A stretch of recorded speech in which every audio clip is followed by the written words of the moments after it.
Diego, it's time to fire it up. From the beaches to the ballparks, from the Gaslamp to North County, no one knows America's finest city like he does. You can't just punt on a Manny Machado prime year. He's a fourth-generation San Diegan, born and raised in the heart of this community. Passionate, opinionated, and always bringing you the real talk on your teams, your city, and everything in between. Braden totally knows his stuff. He's ready for the next step. That guy is good. Live and local, it's the Braden Surprenant Show. But I think Braden's one of the up-and-coming young stars in the media game in San Diego. Now, here's your host, Braden Surprenant. What's up, San Diego? And a happy Wednesday to everybody out there in America's finest city. He's Frank Marchese. I'm Braden Surprenant. We are the Braden Surprenant Show each and every day from 10 to 2 on San Diego's number one sports station, 97.3 The Fan. We got a lot to get to today. This is what happens when you miss a day, Frank. We had a nice off day celebrating the veterans that have represented, or should I have said, have given sacrifice to our country by doing everything that obviously they do to protect us here at home. And a big thank you again to all the veterans out there for doing everything that they have done for us and the betterment of us. So great to get an off day. Hopefully a lot of you veterans out there got the day off from work. But that's why we were off yesterday. And when you miss a day, you got to start catching up on a lot of stuff that happened over the last 24 hours in the sports world. I mean, a lot of things don't just stand around while you have the day off. So it's good to be back. Good to be back talking sports with you. And here's how this is going to lay out. We talked about it on Monday. Going to have a lot of football talk today on the Braden Surprenant Show. But you know what? We got a lot of Padres topics to dive into. And I want to start the show with a lot of them. You know, we're going to hear from Craig Stammen a little bit later. He was on with Ben and Woods. He was on with the morning show, and they asked him a lot of different questions that were not asked about him, not asked of him on Monday during his press conference. And there's only so much more of that we're going to unpack, but there's a lot of other news that is trickulated out over the last 24, 48 hours. And there's some that, are interesting topics. And there's some with what are the Padres doing on this particular deal? Let's talk about some of these things. Okay. The first thing that really is coming out is a look at what Bob Nightingale said on a podcast. And that was the idea of potentially trading Fernando Tatis Jr. And he quotes, other general managers are saying the Padres are, and it talks about the finances. I find that very hard to believe.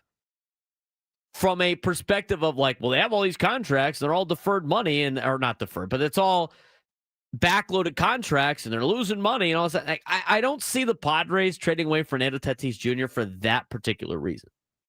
I find it hard to believe. I find it hard to believe that the team with the, I think second most in attendance, and the only reason why they're second most in attendance is because Dodger Stadium is a way bigger stadium than Petco Park. I mean, I'd have to go check the numbers, but percentage-wise, this organization gets a lot of support. This organization, I don't think, is hemorrhaging money like it might have been a couple of years ago when they, spent a lot of that money. I don't find that to be true. Are they making as much? I don't know. According to Forbes, they had $400 million in revenue. Until you see the books get opened, I don't think you're really going to know how much money they're making or losing, nor do I care. But I'm going to tell you right now, they're not going to trade Fernando Tatis Jr. for those reasons. Now, here's the other thing. If they do decide to trade Fernando, I think it would be for a reason of using, spreading out your assets. I think Fernando's got a very affordable contract. I think he's got a very, unique contract. I think that's what makes it very enticing for a lot of teams. And I think a lot of general managers kind of want to, get that talk going to see what happens. And that's why guys like Bob Nightingale report this information. There is some gamesmanship being played about a lot of these, protection, they should trade this guy. They should not trade this guy. First of all, Fernando's got a full no trade clause. So it's a non-starter for me. If they want to think about allocating the assets in different spots and almost pulling if we trade Micah Parsons to the Packers and we use that money to fill out the rest of the roster, I could see it from that kind of perspective, but I just don't see that happening. Because here's the deal. Fernando Tatis Jr. as a member of the Padres, when he's at his best, he is the lifeblood of the San Diego Padres. He is a guy that I think you cannot just quit on. And so if they're going to do it to try to move the money around so you have a more balanced roster, I see that happening more than like, oh, we just don't have any money anymore. I don't find that to be the case. These organizations know they know how to spend money. They know how to make money. They know how to not put themselves in a financial downturn. So from all of that perspective, I find this story from Bob Nightingale to be, I don't know. It's just kind of hearsay. And here's the deal. I feel like I've heard this almost every offseason. Like, oh, the Padres should trade Fernando Tatis Jr. I just don't see that happening. Again, despite everything that has happened in Fernando's career, and I think he's done a great job of maturing. I think he's trying to figure it out. He has made some phenomenal plays in his transition to right field. You know, I think he's elevated his game a little bit with being a little bit more patient. You would like to see him hit for a little bit more power. Yeah, wasn't necessarily the greatest offensive production out of Fernando this year, but the Padres are better with him on the team than they are with him playing against them. And so from that perspective, I think you have to find a way to work with Fernando to get him to the level that he was, and the big reason why he gave him the contract in the first place. That's why this managerial hires was important on the sense of getting a guy that's going to get the most out of the top players on the team. They've spent the money on these guys. They're expecting them to help carry the team over the next handful of years, and Fernando is a part of that equation. So I don't really think there's too much fire to the smoke that's being put out there. I'd be interested to see what they could potentially get. Maybe. I think you'll have to be open to all ideas. I just don't see the Padres pulling the trigger on something like that. And that's something that has been talked about over the last couple of days. I don't find it to be that believable. If it's a way to use that money to get starting pitching and go get other assets and build a team around, whatever you got, like Jackson Merrill, maybe. But even then, I just feel like it's a hard sell to a lot of people to trade away Fernando Tatis Jr. I just don't see it really happening. But that was kind of the big news that we got on Monday into Tuesday when it came to the Padres. The other thing we got was the Padres were interested in potentially bringing back Luis Arraez. Okay, I find that interesting too. Now, from that perspective, okay, this is from Fansided. The report was the San Diego Padres want Luis Arraez back. And here's the excerpt from that article. The Padres have interest in retaining free agent and infielder Luis Arraez, according to A.J. Preller. Arraez, who's 28, is known for his bat and is coming off a season which he hit 292, 327, and 392 on base percentage with a 719 OPS, 8 home runs, and 61 RBIs. In his 7-year career, he's hitting 317 with a 777 OPS, 36 home runs, and 308 RBIs. ESPN has projected Arraez to sign a 2-year, $17 million contract this offseason.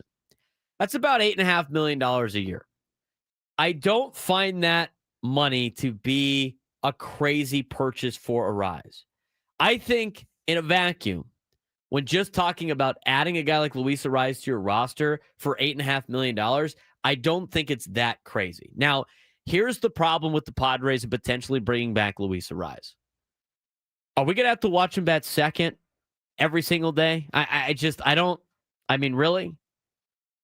I think that would be an interesting conversation. I just can't imagine that being the case. I mean, it was frustrating to watch for most of the year last year.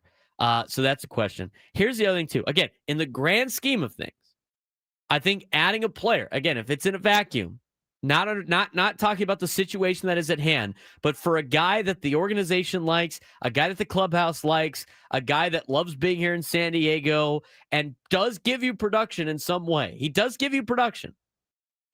For $8.5 million, it's not bad. It's not terrible. Now, here's where it doesn't fit the Padres. where is he going to play? You need a power hitting first baseman or a power hitting DH. You have that potentially in Gavin Sheets. So if you bring in Luis Ariz, he has to play either first base or DH. You cannot have a contact hitter at first base or at DH. And I thought at the end of the season, Ariz actually played pretty good defense for the Padres. But you cannot sign a guy that has his attributes to an everyday first baseman position or an everyday DH. Now, if he was like a quick player and a good defender at second, like maybe you sign him to be a second baseman. Again, in a vacuum. At $8.5 million, that makes sense. It's not crazy. That's not a crazy deal. But for the San Diego Padres, I think you're trying to fit a square peg into a round hole by bringing Luis Ariz back. And so there's a lot of factors in there. Again, I don't think that particular deal would be a crazy deal. But here's where you have to have the conversation. And this is where you have to break it down. We're going to go into more detail about this in the next segment. But how much money do the Padres have to actually spend on their roster? That's question number one. And you know what? You're never going to know the answer to that question. The Padres are going to know the answer to that question, but nobody else is going to know the answer to that question because you don't know the books, nor do I need to. You're going to slowly get an idea as free agency goes about, but you need to know how much money they're willing to spend. You also need to know, with that money, can you fit in a guy like Luis Ariz and still get starting pitching and still get power bats? It just, the situation for the Padres in bringing Ariz back doesn't make as much sense as if you were just looking at it from in a vacuum. So I like Luis Ariz. I think he brings value to teams. I think he probably gets more valued in a Padres uniform. But let's talk about this for a second.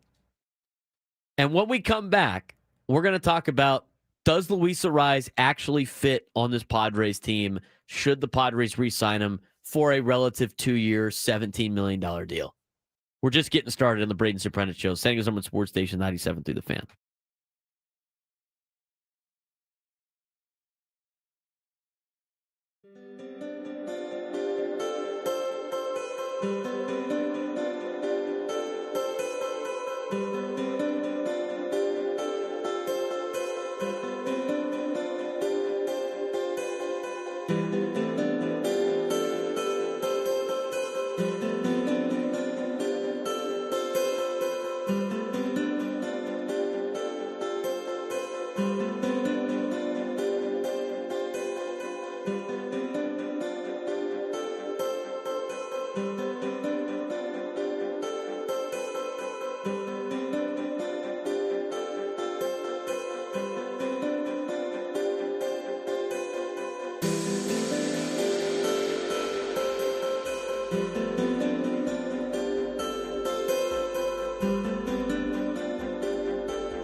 This hour 97 through the fan is brought to you by Valvoline Instant Oil Change. Hey, San Diego, before the Thanksgiving rush, make sure your car's ready for the drive. At Valvoline Instant Oil Change, your 15-minute drive-through oil change. Their friendly techs check your wipers, battery, fluids, and tires to keep you in the game. That's with any oil change. And no appointment is needed. Get coupons at SoCalOilChange.com. That's SoCalOilChange.com.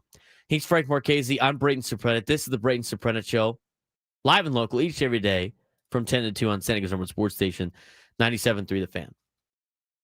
So the report we got from Fansided was that the Padres were interested in bringing back Luis Arraez.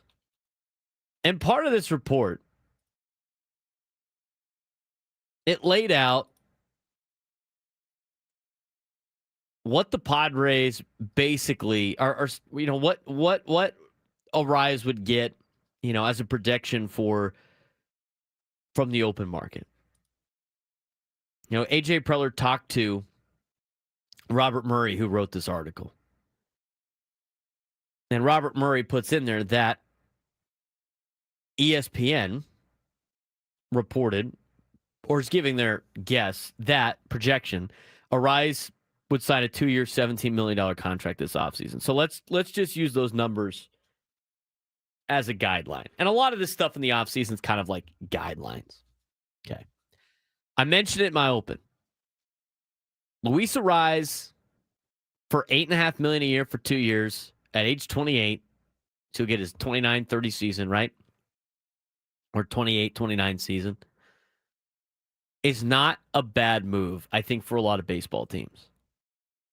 The guy can hit, albeit his average is dropping a little bit. Maybe you consider last year a fluke. His defense is okay. It's not crazy good. It's also not crazy bad. He could bring some production and value to a team. Now, that's like looking at it where we're just adding this guy and we're not talking about payroll for the rest of the team. We're not talking about other needs. And we're not talking about what his position would be.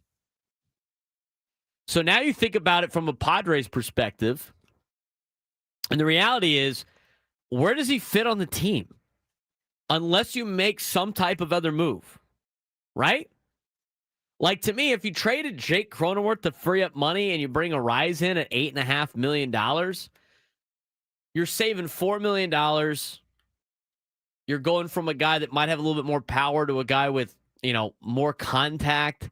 You have a second baseman. You open up first base and DH to be guys that could be power hitters, and you could probably get better power hitters than maybe a guy like Jake Cronenworth. That makes a little bit more sense. But let's say you're not doing that. And it's just you're adding this guy back to the team. He's going to take either first base or second or DH. And with Jake Cronenworth, he's either taking first base or DH if you're Luis Arraez. Jake Cronenworth's better as a second baseman because, again, his power at second base is a lot better than his power at first base. You need a power-hitting first baseman. The Padres haven't had one of those in years. They could probably use a power-hitting DH. They haven't had one of those ever, in reality. So there's not really a place for him to play on the team. Again, contract-wise, it's not crazy unless you start talking about how much money they think the Padres have available to spend. We don't know what that number is. Do we think it's $20 million? Do we think it's $30 million? I mean, are they going to try to stay under a luxury tax again? They went over it last year, so now all of a sudden it would be a recurring problem. Do the Padres risk that because they know that there's going to be labor negotiations at the end of the season? And who knows if those rules are still going to be in place? As of right now, the Padres' estimated payroll is $201 million. You think the Padres are going to spend $230 million? That would give them $30 million to spend. I don't necessarily know that's the case. I mean, it sounds like they want to be around $200 million. They were $211 million last year. And they got to get starting pitching, and they got to get power hitters. So from a contract perspective, if you don't have, let's just say they do have $30 million to spend. Are you going to spend $8.5 of that million on Luis Arraez when you need starting pitching? And then you start talking about, well, I guess you could use the trade market. to try to get starting pitching. Who are you going to trade? There's got to be, you got to try to find some value with some names that a lot of people don't know about, unless you're trading a guy like Ethan Salas. I don't see the Padres doing that. So as much as like the 2-year, $17 million projected payroll for Luis Arraez makes decent sense, when added into the conversation of, well, where does he fit on the team and how much are you allocating for a guy like Luis Arraez, I'm sorry. It's probably time to move on and go to somebody else. But here's the other thing in comparison. Like, I don't think you're going to get a lot of players as good as Luis Arraez for $8.5 million or less. I still think that's kind of a good deal for a guy like Luis Arraez. But the problem is the Padres don't need more contact hitters. They need more slug. And they got to try to find a guy that is around $10 million that's going to give him some slug, on top of the fact that they need to add starting pitching. So when I look at this Luis Arraez conversation, obviously the Padres would like to have him back. He is a player that is well-liked in the clubhouse. He is a player that, a lot of the fans like Luis Arraez, like his style. He brings you some production. But I just don't feel like he fits into the mold. I think a lot of people would rather see Ryan O'Hearn back in a Padres uniform because he has that power aspect and he can bring, he can run into home run. I mean, he's got to hit a decent amount of home runs. He was an all-star last year. He could play DH and be a power-hitting DH. He could be a first baseman and be a power-hitting first baseman. So I can hit like 25 home runs. But I think a lot of people are willing to spend $8.5 million on Ryan O'Hearn for what he brings to this team more than Luis Arraez and what he brings to this team. And I think what the interesting move would be is if you do decide to go with Luis Arraez at $8.5 million a year based on projections, then all of a sudden you see Ryan O'Hearn sign for something the same or less, and then Padres fans are going to be like, what's the deal? So I like his production to an extent. I think he fits certain teams. I think he fits certain molds. And I think $8.5 million is not a crazy number for a guy like Luis Arraez. But at the same time, I don't see him fitting into this team unless you trade Jake Cronenworth.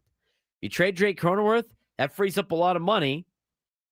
If somebody's able to, somebody's willing to take on his money, which I think people are. I think Jake Cronenworth has played enough to a level where, $12 million is kind of the going rate for a guy like Jake. I don't think it's a bad contract. It's not an albatross contract.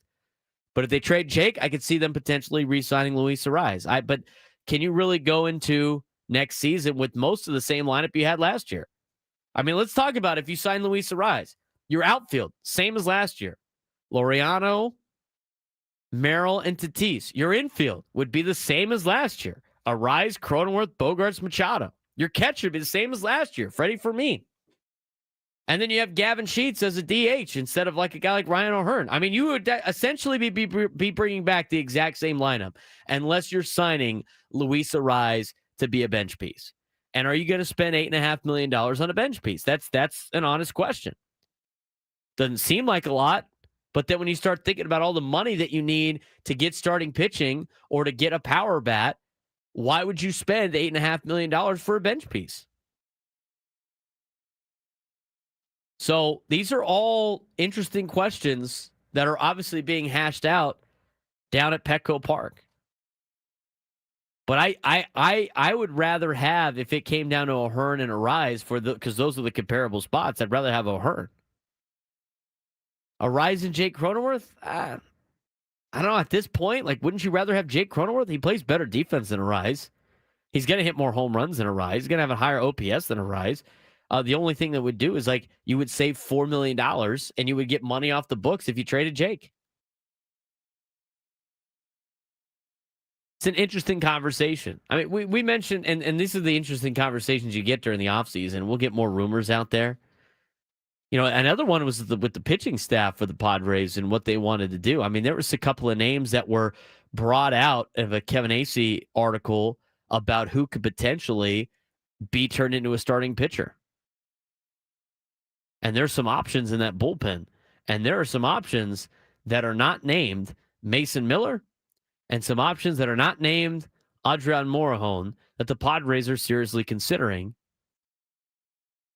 to be starting pitchers. Who are these players? We'll talk about it when we come back on the Braden Surprenant Show. San Diego's #1 sports station, 97 through the Fan.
All guests on 97 to the Fan, join us on the David P. Shapiro Fan Hotline. David P. Shapiro, criminal defense attorneys helping good people regain control of their future when charged with a crime since 2010.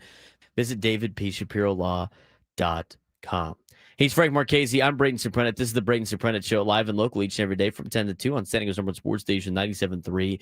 The Fan. Lot to get to today. We're going to talk college football and the NFL later on. But here in the first segment, there is a lot of Padres news to get to and a lot of Padres conversations to be had. And we love days like this. A lot of updates from Kevin Acee about a lot of different deals that are going on, a lot of different things behind the scenes, some other things that involve what could be some players maybe being used as starting pitchers. We're going to get to that in a second. But I do want to get Frank in here. A couple of things that we talked about early on. The Fernando Tatis Jr. trade situation, which I think is a non-starter for me. I think it is erroneous. I think it's funny here. How about this? I didn't even bring this angle up yet. But how about you have all these national media people. And I'm going to call them out for a second. All these national media people that talk about everybody can do what the Dodgers do. And then yet what do these people do all the time when it comes to these organizations? You know what they say? Padres need to trade. They need to trade Fernando to save money. They need to trade. The Pirates need to trade Paul Skeens to save money. The so-and-so team needs to trade players to save money. Meanwhile, they like to shove down our throats that anybody could do what the Dodgers do. Well, then why do you continue to say all these teams need to send away players because they can't afford them? If that's the case, that means not everybody can do what the Dodgers do. It's crazy to me. I can't believe it. You can't. Something has to give. So Bob Nightingale reported that, on a podcast, that the Padres are losing money and we can't have Fernando Tatis Jr. on the team. General managers are telling me Padres can't afford to have all these players. The only one that they can afford to trade is Fernando. Come on. Erroneous. What is your take on that, Frank? Erroneous. If you're trading Fernando Tatis Jr., you are starting a rebuild. That's not the position that this team is in. He also has a full no trade clause, by the way. Yeah, they have shown that they have no intention of rebuilding with the way that they trade away their minor league system every single year without fail. There's no possible way that they are trading Fernando Tatis Jr. having made the playoffs for the last 5 years, something that this franchise has never done. They are on the precipice of continuous success. Now is not the time to back out of it. If you're going to do it, you're going to go broke doing it right now. I think the only thing that makes sense about potentially trading Fernando is we're going to send all that money that we're giving him, and we're going to try to spread it into 3 or 4 really, really good players. But at that point, I think that's still a hard sell. I think that's a hard sell. He's a 2-time Platinum Glove winner. This city loves him. He's the face of your organization. And when he's right, he's right. There's nothing. When he is on, he is easily one of the best players that this generation has to offer. He's also he's going to be 27 next season. In the heart of his prime. Correct. That would be the dumbest time. They're only saying this to get Yankees fans all excited. There is absolutely no reason for this organization with the way it is right now to trade Fernando Tatis Jr. Makes no sense whatsoever. That'd be a fun game. We can let you pretend. This is gonna be great. We can have Frank pretend to be a stupid Yankees fan and then try to give us the dumbest trade proposal possible. Jason Dominguez. And what's his name? Oh, what's the pitcher's name? Hold on. I mean, and also while I'm looking this up, dumb Yankee fan. That's kind of putting a hat on a hat. If you're saying you're a Yankee fan, you're already kind of admitting it. Okay. No personal attacks here. I know the Mets guy's talking, but I think it'd be a fun game. Who could come up with the dumbest Yankees trade for Fernando? Because they come up with some dumb stuff on there. Oswaldo Cabrera, Those are still too Jason- high powered. I mean, Yankees fans will go and like grab 3 dudes from single A and then I you'd be got like, oh, look, here we go. Braden Shoemake spells his name correctly, so Oh, you're all right. already That's value then. There's value in that. Jose Caballero and the impending Tommy John surgery that is Cam Schlittler Excuse for me? Fernando Tatis Jr. Well, usually There's a couple of people that are in New York right now that if they heard that would be like, that's a great trade. That's a great trade. yeah. Great trade. So yeah, we're both out on that. What about the Luis Arraez situation? I think in a vacuum, the $8.5 million is not crazy, but when you try to fit him on the Padres, that's He where it doesn't- starts to not make sense. Yeah, square peg, round hole. I've said it multiple times that first base is a left-handed power hitter's position. He is not a power hitter, so he doesn't fit that mold. Neither does Jay Cronenworth, for that matter. You have the ability to go out and get a power hitter that can play first base, such as a Ryan O'Hearn. Pete Alonso is not in your price range.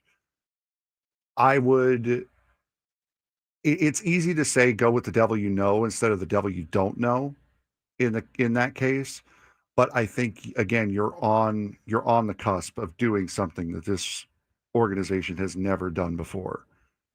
You got to go for it now. If you're going to take a chance, if you're going to take a risk, now is the time. Now is the time to do it. Here's the deal with the starting pitching as we transition to what I think is probably the most glaring need for the Padres. Is anybody in disagreement of that? No. It's the starting pitching. I mean, that's a massive problem, especially since there was a little bit of, conversation of whether or not Yu Darvish would retire and free up some money to spend on starting pitching, or if he didn't, at least you knew that he was going to be part of the team. Well, he had a procedure. Now he's not going to be part of the equation. And so now you have Nick Pivetta, you have Joe Musgrove coming off of an injury, and then you have Randy Vasquez and Matt Waldron and JP Sears and maybe a Johnny Brito. I mean, the options, there's a lot of options, but not necessarily something that sounds like a playoff rotation. Here's what AJ Preller had to say about that in the article from Kevin Acee this morning. Every year, every team in here is talking about starting pitching. But especially with King and Cease and free agency and Darvish's injury, it's probably our top need going into the offseason. Kevin Acee goes, no, probably, definitely. Well, they're also looking for a first baseman. The Padres see it as imperative that they add at least 2 quality starting pitchers. Darvish is out for the season after having his UCL surgically repaired last month. The Padres rotation currently projects to consist of Nick Pivetta, Joe Musgrove, Randy Vasquez, and JP Sears. They might get creative to add to that group. The Padres continue to mold, turning one of their back-end relievers into a starter, a la Seth Lugo in 2023, Michael King in 2024, and Stephen Kolek last season. This time, it could be Jeremiah Estrada, Mason Miller, or Adrian Morejon who make the move. Such a move seems unlikely at this point, but closer Robert Suarez opted out of his contract, and the Padres don't want to mess with what was, by many measures, MLB's top bullpen in 2025. Here's what Preller had to say. You want to make sure that we don't look up and have 2 mediocre units. But the idea was briefly broached at the end of the season, and conversations with those pitchers will commence in earnest in the next week or so. Said Preller, it's talking to the individual pitcher and seeing where his head is at, how much he really wants to do that and make that transition. A more probable route is to bring in a couple of pitchers from the outside. The Padres are likely not going to be shopping at the top of the free agent market. In fact, they're almost certainly moving on from 2 pitchers considered to be at the top of the market. Cease and King were both given qualifying offers, and both are expected to reject them rather than to accept 1-year, $22 million deals. That means the Padres will be in line to receive 2 draft picks to be exercised between the 4th and 5th rounds. There is talk that a trade or 2 might be a more likely route to find a mid-rotation pitcher. And quote from AJ Preller, we've had just very limited talk so far. That's what these meetings are for, to kind of get a little bit more sense of what is out there. Okay. There's the conversation about the starting pitching. I would imagine you're not going to see Michael King nor Dylan Cease in a Padres uniform next year. I think that's fair to say. They're gone. So now you have to find ways to fill out a rotation. And I think you have multiple options. You're going to sign mid-tier free agents. It's a potential solution, but you're taking a risk, and hopefully Craig Stammen and Ruben Niebla can maybe turn some of these guys that you sign into, getting an elite year out of them. I mean, you're talking about guys like Chris Paddock in the middle of the deal, right? Chris Paddock, that's the kind of player that you're looking for. There's other pitchers that you might be able to trade for, maybe. That's another option. The other thing you could do is try to convert some of these bullpen arms into starting pitchers. Now, Ken Rosenthal reported that David Morgan might be a candidate for this as well. Kevin Acey is saying Jeremiah Estrada's name. Out of the 4 guys that I listed, Frank, I think the safer play is to try to convert Estrada and Morgan into starting pitching over Mason Miller, who is the best bullpen arm in baseball, and a guy like Adrian Morejon that you finally got to a point where he's got confidence and is one of the best left-handed bullpen arms as well, sitting back there. And as AJ Preller said, and I totally agree with, you don't want to make both entities mediocre by taking the good by taking the good and putting it into the bad, and then making both sides basically even.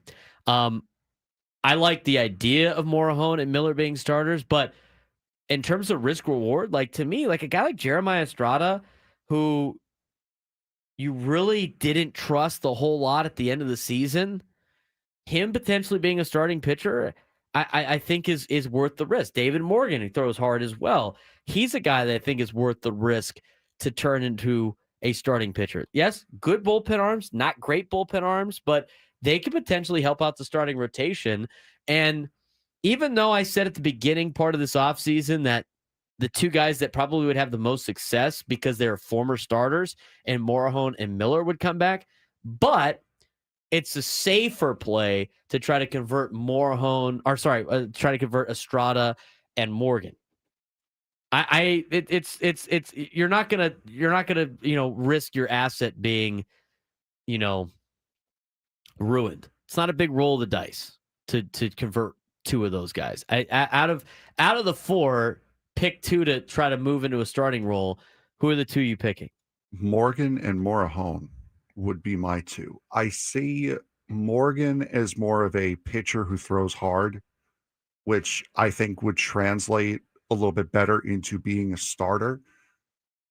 Estrada to me just feels like a fireballer, and that's more or less what he's got. I would leave him in the bullpen where you could use a fireballer a little bit more. Morejon, I think between Morejon and Miller, I think Morejon is the better overall complete pitcher. So I would take, instead of going both from the safe bucket, I would go 1 from each. I would take Morgan because I think he's the most adept out of all 4 of those guys. I think he's the most adept to be able to move to the rotation. And Morejon because I think he would be just as good in the starter role as he is right now. Miller I see is too valuable in the back end of the bullpen. I mean, he's going to lock down 1 inning, right? Right. I mean, that your deal is he's going to lock down an inning, but wouldn't you? I would rather want him to. I would give rather you a couple him, innings. I would rather him lock down an inning and knowingly have him instead of trying to stretch him out, him throwing too hard, him now needing a surgery and missing him for a year. See, the thing that scares people about the Mason Miller situation is that he was a starting pitcher and he had to move to the bullpen because it wasn't great on his arm in Oaklamento. And that, with that knowledge, it scares a lot of people. Mm-hmm. If that wasn't already out there, if he didn't have any of those problems, I think people would be more inclined. But I think with how much value you gave up for a guy like Mason Miller, people are going to be afraid to take the risk of the asset, which I understand. I think out of the 4, Mason Miller would be the best starter, and I think it would give you the most value. in terms of your trade. Yeah, right. But I if don't you- disagree but- with that and at all. I still think you have the conversation with Miller. I still think you ask what his opinion is. If he says he wants to give it a shot, I think you let him in the offseason try to build up throughout the offseason to try to do it. You're going to see his velocity go down, which is fine. I mean, he's still in the It's high gonna have to. 90s, and the slider that he has is going to be a lethal combination, right? So you could do that. And to me, starting pitching is more valuable than bullpen pitching. It's not even an opinion. That's just like a factual statement. Go look at all Fangraphs WAR and B WAR. Who's the highly valued players? They're guys that could get you outs multiple innings, not guys that are just there for one inning. And the thing with bullpen help, and everybody's like worried about the bullpen. When's the last time the Padres had a lousy bullpen? Can you think of a time that they ever had a lousy bullpen? I mean, I'm sure there's a couple of times mixed in. You're like, man, the bullpen sucks. But the reality is the Padres, at least in my lifetime, have always had a bullpen. I remember in high school and in college and in the years in between, watching this Padre team, whether they were good or bad, and looking at their bullpen every single year, wondering who the hell are these guys and why are they pitching so well? I think a lot of it's Petco Park. Oh, yes, I think agree. A lot of it's Petco Park. But the basic point I was making was, you're right. They have always had a good bullpen, and for the most part, it's been guys you've never heard of before, or guys that were given a second chance in their careers. I saw I believe it was Nami Soleimani in the chat asking, when is Jason Adam out? From the original timeline we heard, I would be shocked to see him before the All-Star break. Yeah, you might get him at the second half of the season if you're lucky. Yeah, I would be shocked to see him before the All-Star break. But the reality is, and as Frank mentioned, I mean, how many times was the token All-Star for the Padres in those down years their closer? Yeah. I mean, it was just one after another. Remember, everybody was afraid about losing Heath Bell. Mike Adams. Everybody was afraid about losing Houston Street. Everybody was afraid of insert closer here. The Padres have had great closers. We're worried about, aside from the fact that Josh Hader pissed everybody off. I mean, you're like, I can't believe we're going to lose Josh Hader. Same thing with Robert Suarez now. I can't believe we're losing Robert Suarez. I mean, it's one after the other. They've been able to. Yeah, Luke Gregerson was a stud after the fact. They were able to replenish the bullpen year in and year out. And guess what that does? Those are non-costly arms. Yeah. It doesn't cost a lot of money to bring in bullpen arms. It doesn't. It doesn't cost a lot of money to bring in veteran bullpen arms. It doesn't cost a lot of money to bring in young bullpen arms. I mean, what is the biggest asset you have in your farm system right now? It's your bullpen. Yeah. The only thing that costs a lot of money in the bullpen is a closer. And that's like after they've accomplished a lot. And how many of those deals usually work out for teams that go sign those guys? Like Edwin Diaz's contract. Did that work out for the Mets? No. I mean, how many times was he not the closer? I mean, it was back and forth. Never got a chance for it to work out. Right? I mean, I'm sure Houston likes having Josh Hader. I mean, how many teams has Aroldis Chapman been on? Oh, he's bounced all over. All over the place. Cincinnati, Chicago, the Yankees twice, Boston. What about Craig Kimbrell? That was another guy, the Padres. I can't believe losing Craig Kimbrell. That guy bounced around all the time. Boston here. Brian Wilson. I mean, just start thinking about all these closers that everybody is. He's so lights out. They get replenished all the time. What doesn't get replenished all the time is great starting pitching. Like I said, my biggest concern, and if you're going to ask Mason Miller to do it, now's the time to do it. So he has the entire offseason to get ready and prepare for it. Not only it sounds like they're doing mentally, that but physically. This week and the next week. Which, fair play, at least ask the question, if you're AJ Preller, you can't leave any stone unturned. No. Anything you think you have that can help this team, you have to explore it. So I'm okay with asking him.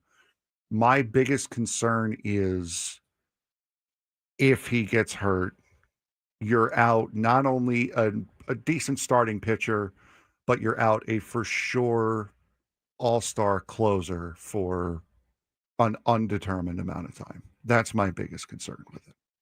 Yeah. When you can just leave him in the bullpen, you know he's going to be fine. You know he's going to pitch. You know he's going to do what he's going to do. That is my only concern, is him moving to the rotation and hurting himself. And now you're out Mason Miller for a long time, when you could have just left him in the bullpen and just had him be that 1-inning lockdown guy. It's the risk reward. Sometimes you got to take a risk. And when you have the money situation the Padres have, because they spent a lot of money, and when you have the need for starting pitching and trying to find young, controllable, cheap starting pitching, I mean, these are the conversations that you have to have. I'm not afraid about it, because I think you have time to see if it's going to work or not, see what his arm is, see if he can take a little bit off of it and go deeper into games, and see if he could build his arm strength to that point. So I think you're taking a risk with all of these things. You can't make scared decisions, or you'll never be a winner, is basically the point that I'm trying to make with the Mason Miller thing. But it's an interesting conversation. I think David Morgan could be a good starter too. So a lot of that. I think he's the best of the four. Yeah, low risk, high reward potentially. We're an hour down, 11 a.m. when we come back.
All guests on 97 to the Fan. Join us on the David P. Shapiro Fan Hotline. David P. Shapiro, criminal defense attorneys, helping good people regain control of their future when charged with the crime since 2010. Visit davidpshapirolaw.com. He's Frank Marchese. I'm Braden Surprenant. This is the Braden Surprenant Show, live and local each and every day from 10 to 2 on San Diego Sports Station 97.3 The Fan. A lot of stuff from the week, a lot of stuff from yesterday. I was fortunate enough, I was invited yesterday, Frank, to speak to the old pros of Scripps Ranch. Scripps Ranch Old Pros. Nice. It's a good organization that's been around for a long time. They put on a lot of events for the community of Scripps Ranch and throughout San Diego. And they have meetings once a month. And they go to Kaminsky's over in Poway. And shout out to Kaminsky's for hosting. They've been hosting them for a long time. I remember going to Kaminsky's before the first Kaminsky's. It ended up burning down, and then they rebuilt it. It's a barbecue joint out in Poway. It's a sports bar too. Pretty good spot. And they had good food last night. Were able to. I was a little bit late to the meeting because I had to watch the beginning part of Scripps Ranch volleyball. Mm-hmm. Shout out to them. They got a state playoff win over St. Margaret's last night. There you go. Lost the first set, won the next three. So they'll be in action. The Falcons will be in action on Thursday at 6:00 against Cypress in the D2 state playoffs. San Diego High School volleyball was underway last night. I think we went 500 last night in the state playoffs. The Division II schools did really well in the state playoffs. Division I did not do as well when looking. And then we have our open teams playing tonight. I know Cathedral plays Marymount tonight, and Torrey Pines is also playing tonight. But I would have to check the schedule on that. So I had that yesterday. And then I went to the Old Pros meeting. The Old Pros meeting was interesting. So I got asked in I think July, like June or July. No, you know what? It was May. I got asked in May about my interest level in, and I forgot to tell Bennett Wood something. My interest level in speaking at one of these meetings. So the Old Pros, they have they have softball leagues, they have all these different leagues and stuff in the Scripps Ranch area. And then it's like a little club. It's a little drinking club, basically. And so they have these meetings once a month, and they do they make fun of people in their group. They do it. It's like a club, right? I mean, it reminded me of like Scripps Ranch's version of OMBAC. With what they do. And so I've never been to one of these meetings, and they asked me if I wanted to be the guest speaker. I said, yeah, cool. I don't really know what that means. I had no idea. I had no idea what that meant. Yeah, that's awesome. What is that? Right. What do you want me to speak about? Like, what do we talk? What's the deal here? And they're old guys, right? Like, they're older guys. They edgy jokes. Guys doing guy stuff, right? Some of this, and so just pros being dudes. Yeah, just bros being dudes. All right, but they're just older guys. And so I was like, okay, I'll speak of this thing. And so they asked about June. It was the weeks in June. I was in Italy, and then July they already had somebody booked, and then it's weird with high school football. They reached out again, and they asked about November, and I said, yeah, cool, I'll do it on November 11th at the meeting. And so they have this meeting at Kaminsky's once a month. And so I'm at the volleyball game for Scripps, and I knew I had to leave early. The game started at 6, and I had to go on at 7:45 over in Poway. But to go back to the high school, the volleyball thing, as I mentioned before, unfortunately, Olympian lost, Frank. They won CIF, though, in volleyball. Yeah. They won CIF in volleyball. Yeah. Congratulations to your Olympian Eagles. They lost to West Valley last night, 3-2. West Valley's logo is the West Virginia logo. Take that for what it's worth. Bishops lost to Centennial 3-2. That's called gimmick infringement, is what that's called. La Cañada beat Christian. Santa Margarita beat San Marcos. OLP got a victory. They beat Arrowhead Christian in 3 sets. Santa Fe Christian won. Carlsbad won. Scripps Ranch won. The Rock Academy won after winning CIF here in San Diego. Patrick Henry won. O'Farrell Charter won. La Jolla Country Day lost. Westview was upset as the 2 seed in their play in the D2 playoffs.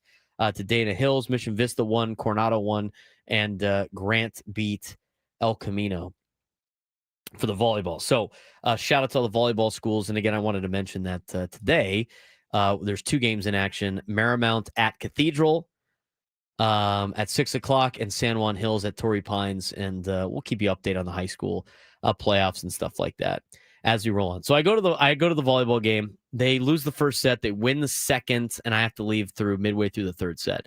And when I go to the volleyball games, I actually, for some reason, I think it's great to score the game on Max Preps. So I was doing the first 2 games in the third set. I feel bad. There's got to be some grandmother that was trying to follow on Max Preps, and then all of a sudden it disappeared in the middle of the third set. And when I left, it was tied 15-15 with a set each. Somebody was on the edge of their seat refreshing for like an hour and a half until they put the final score in. Love it. Felt so bad. So I go to this meeting at Kaminsky's, and these guys at this point, they had been drinking since like 6:30. So it's a loose group. They're having a great time. And they have like their rookies do some stuff. There were some people getting heckled, and I'm like, what am I about to sign up for? But everybody was so nice. They're very appreciative. They love the show, Frank. A couple of them mentioned you. That's all we care about. Yeah, that's really. right. It's great. Kaminsky, shout out to them for hooking it up for with the food last night. They gave me their buffalo wings, which were great. Some brisket, some ribs. I got coleslaw, mac and cheese, bread. I mean, that's all. It gave me everything. It was awesome. And so I went up there and spoke, and they basically tell us how you got to where you were. And like, it was a little bit of question and answer. They want to know some, my opinions on some things, and, high school football, Padres, all that stuff. So it was a fun time last night at the Old Pros. It's funny. So they have this thing where it's the, bleep of the month. I think you could get creative with what that is. And so they told 2 stories about this. What I thought was the funniest thing. So they had this guy. So one of the guys in the Old Pros, his dad just recently passed away, and his dad was an Old Pro too, and a great man. The Turfler family, but he ordered a pizza for like one of the events that was like honoring his dad to his house, and he ordered pizza at the local pizza place, and the local pizza place is used to him ordering pizza for softball, Frank, because he plays softball. And so he's like, yeah, I'll order however many pizzas. It was kind of like the same order he does for the softball. Yeah. An hour goes by, and he calls the place, and he's like, yo, what's the Did they deal? deliver it to the place they Where's normally... the pizza? Like, it was supposed to deliver to my house. And they're like, what are you talking about? We dropped it off already. And he was like, no, it didn't come to my house. They're like, oh, we dropped it off at where you guys play softball, right? Isn't that what you wanted? Our bad, dog. And he said, no, and he was like, and the guy at the pizza place was like, well, it's really odd because like you usually tip and stuff, and like the 2 guys that took the pizza didn't even tip our driver. We thought that was very strange. They drove it to the softball place. There were 2 drunk guys hanging out at the park. Oh, and they took the pizza, wow. and then they didn't tip the delivery guy What on a the lucky card. Night. The card was already paid for, though. You got a free pizza. You could at least like sign for a tip for the guy. So they won one of the awards. The other one, I thought it was the funniest story ever. And I don't know any of the names, so I'm not going to say the names either. So they have an older guys league that plays on Wednesdays, like in the early afternoon. So like all retired guys, right? And they play softball in the middle of the day. And so think about how old some of these guys probably are playing softball. Ball gets hit to the outfield, and the guy in the outfield like trips and falls to try to make a play. It's like an inside the park home run. The guy hits the ground. He's fine. He gets up, and he goes like, oh, no. My hearing aid fell out. Oh, it's somewhere in the grass. Oh, no. And for about an hour, these guys, the 2 teams of the old guys in the old guy league, are scouring the grass for the poor guy's hearing aid. I'm like, there's no way. This is the most old guys softball league I've ever heard in my entire life. They're scouring for it. They're like, where is it? Where is it? Start yelling at the grass. He'll hear it. Then they so I at 30, I don't know how hearing aids work. I don't have to use them. I know I guess the technology is now you can hook that thing up to your phone. So Really? you have the speaker in your ear. So somebody, maybe, I don't know. That was a foreign concept to me. And maybe my grandfather has hearing aids, can do that too. They're like, okay, we can't find it. It's been an hour and we got to get this game going. Why don't we call your phone to see if we can hear the phone through the hearing aid in the grass? That's a great idea. Let's do that. So they call his phone. The guy goes, I found my hearing aid. Was it? It is. It was in his ear. It was in his ear. Oh my God. I was dying laughing. What a story. What a story. I was like, oh my God. That is like the most typical softball league I've ever heard. He had it in his ear. What level of upset are you if you spent an hour looking for the guy's hearing aid and it was in his ear? No one thought to look at his ear. Nobody thought that the first time. You know what? when you say, I hate when tech people say, is it plugged in? This is why you ask those questions. Right, but when a guy says, hey guys, I can't hear anything, my hearing aid fell out, you tend to not question that. Nobody saw him one time and I was like, hey, I guess they would need their glasses for that. That was the funniest story I've ever heard.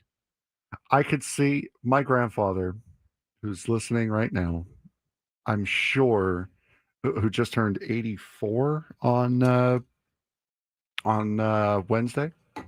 We're going to call that award that they gave out the Win Sock of the Month. So who wins the Win Sock of the Month out of the two? I could see him doing that years ago because he does have hearing aids. I could see him doing that years ago, not playing softball, but losing his hearing aid, finding it, and then just having all of us keep looking for like a half hour just to mess with us. That's a great. I could see him doing that. I didn't know who this guy. I didn't know who any of those people were. It was like, so those are the two Win Socks of the Month. Today, I think I found a candidate for Win Socks of the Month. Oh, no. So this morning, I went and got coffee with a friend. Yeah, you told me. Yeah. I went and got coffee with a friend. We went to this place over in Script Ranch called the French Oven. Mm-hmm. It's delicious. It's like one of the best bakeries in town. It's great.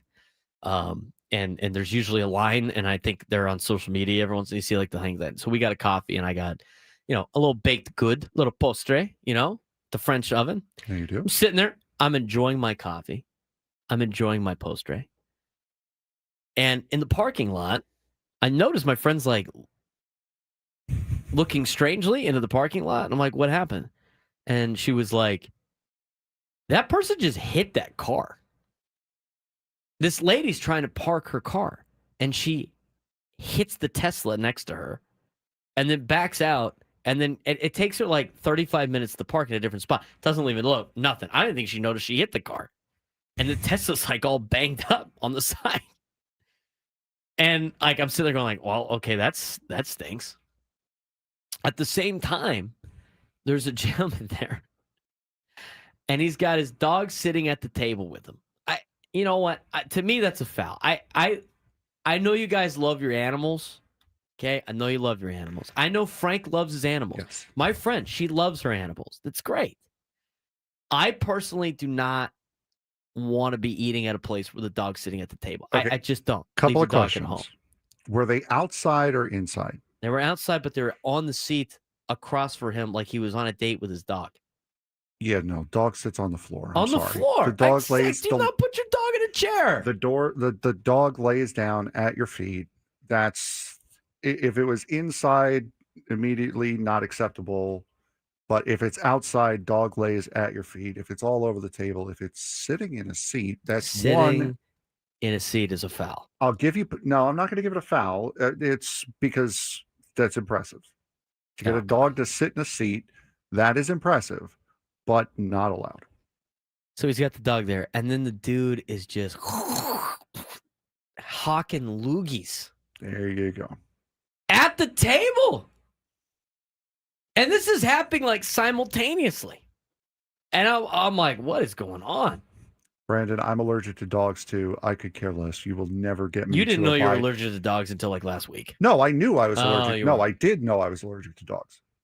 It was just doubly confirmed last week. In Frank's defense, he's allergic to basically everything on this planet Yes. except for peanuts, which is what he thought he was. Yeah, actually which is allergic why to. I went on this whole allergy test journey to begin with. Okay, so anyway, guys hawking loogies, right? And like sneeze, and like it's disgusting. It's at the table. So he's doing that at the same time. As we're about to leave, that guy's like walking in the parking lot with his dogs. There's another dog. I didn't see the other dog. Dog does its business in the parking lot. Like in a main drag, like not in a spot, but like in like a thoroughfare. Was it a little dog? It was like a little dog. So it was a little yapping beanie baby as well. Yeah, it was. It was a littler dog. And it just dropped one in the street. Mhm. Guy didn't pick it up. And we're like, wow. Just like, hey, your dog. Nothing. Just ignored it. And then he walks to his car. And he's the owner of the Tesla that got hit from the other lady earlier in the day.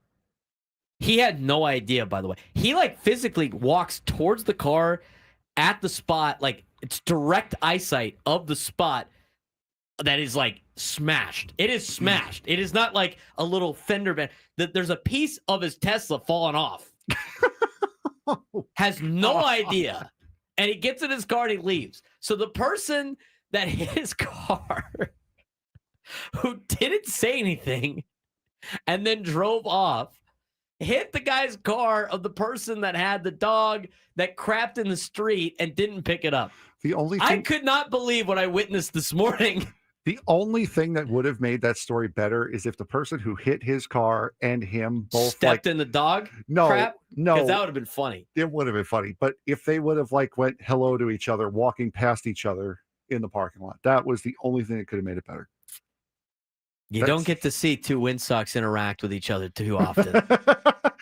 No, they usually put those far away from each other.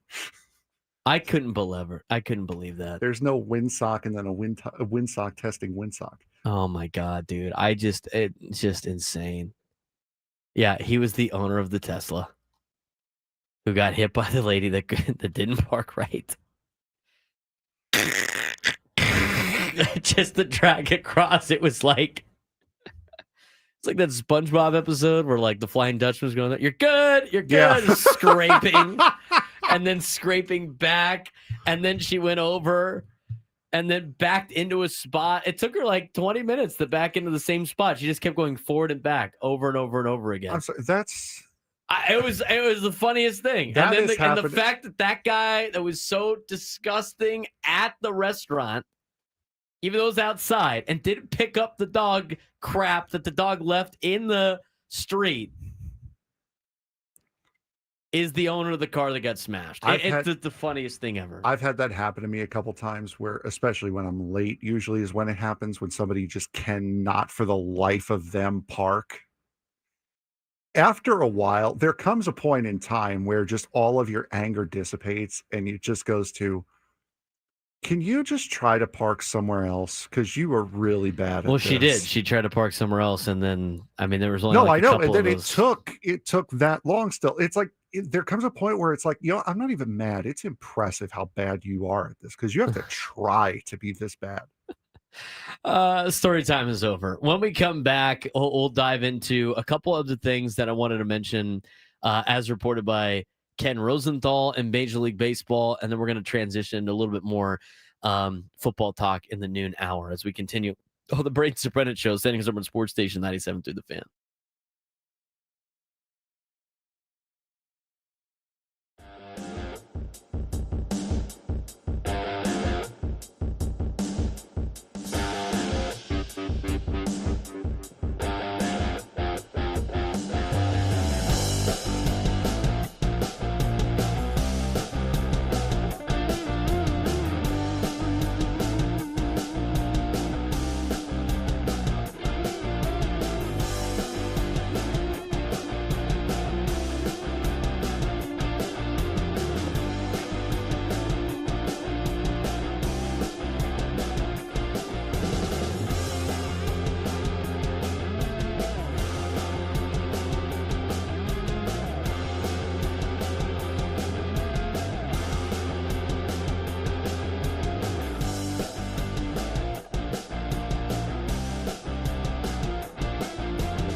This hour, 97 through the fans, brought to you by Valvoline Instant Oil Change. Hey, San Diego, before the Thanksgiving rush, make sure your car is ready for the drive. Valvoline Instant Oil Change, a 15-minute drive-through oil change. Their friendly text.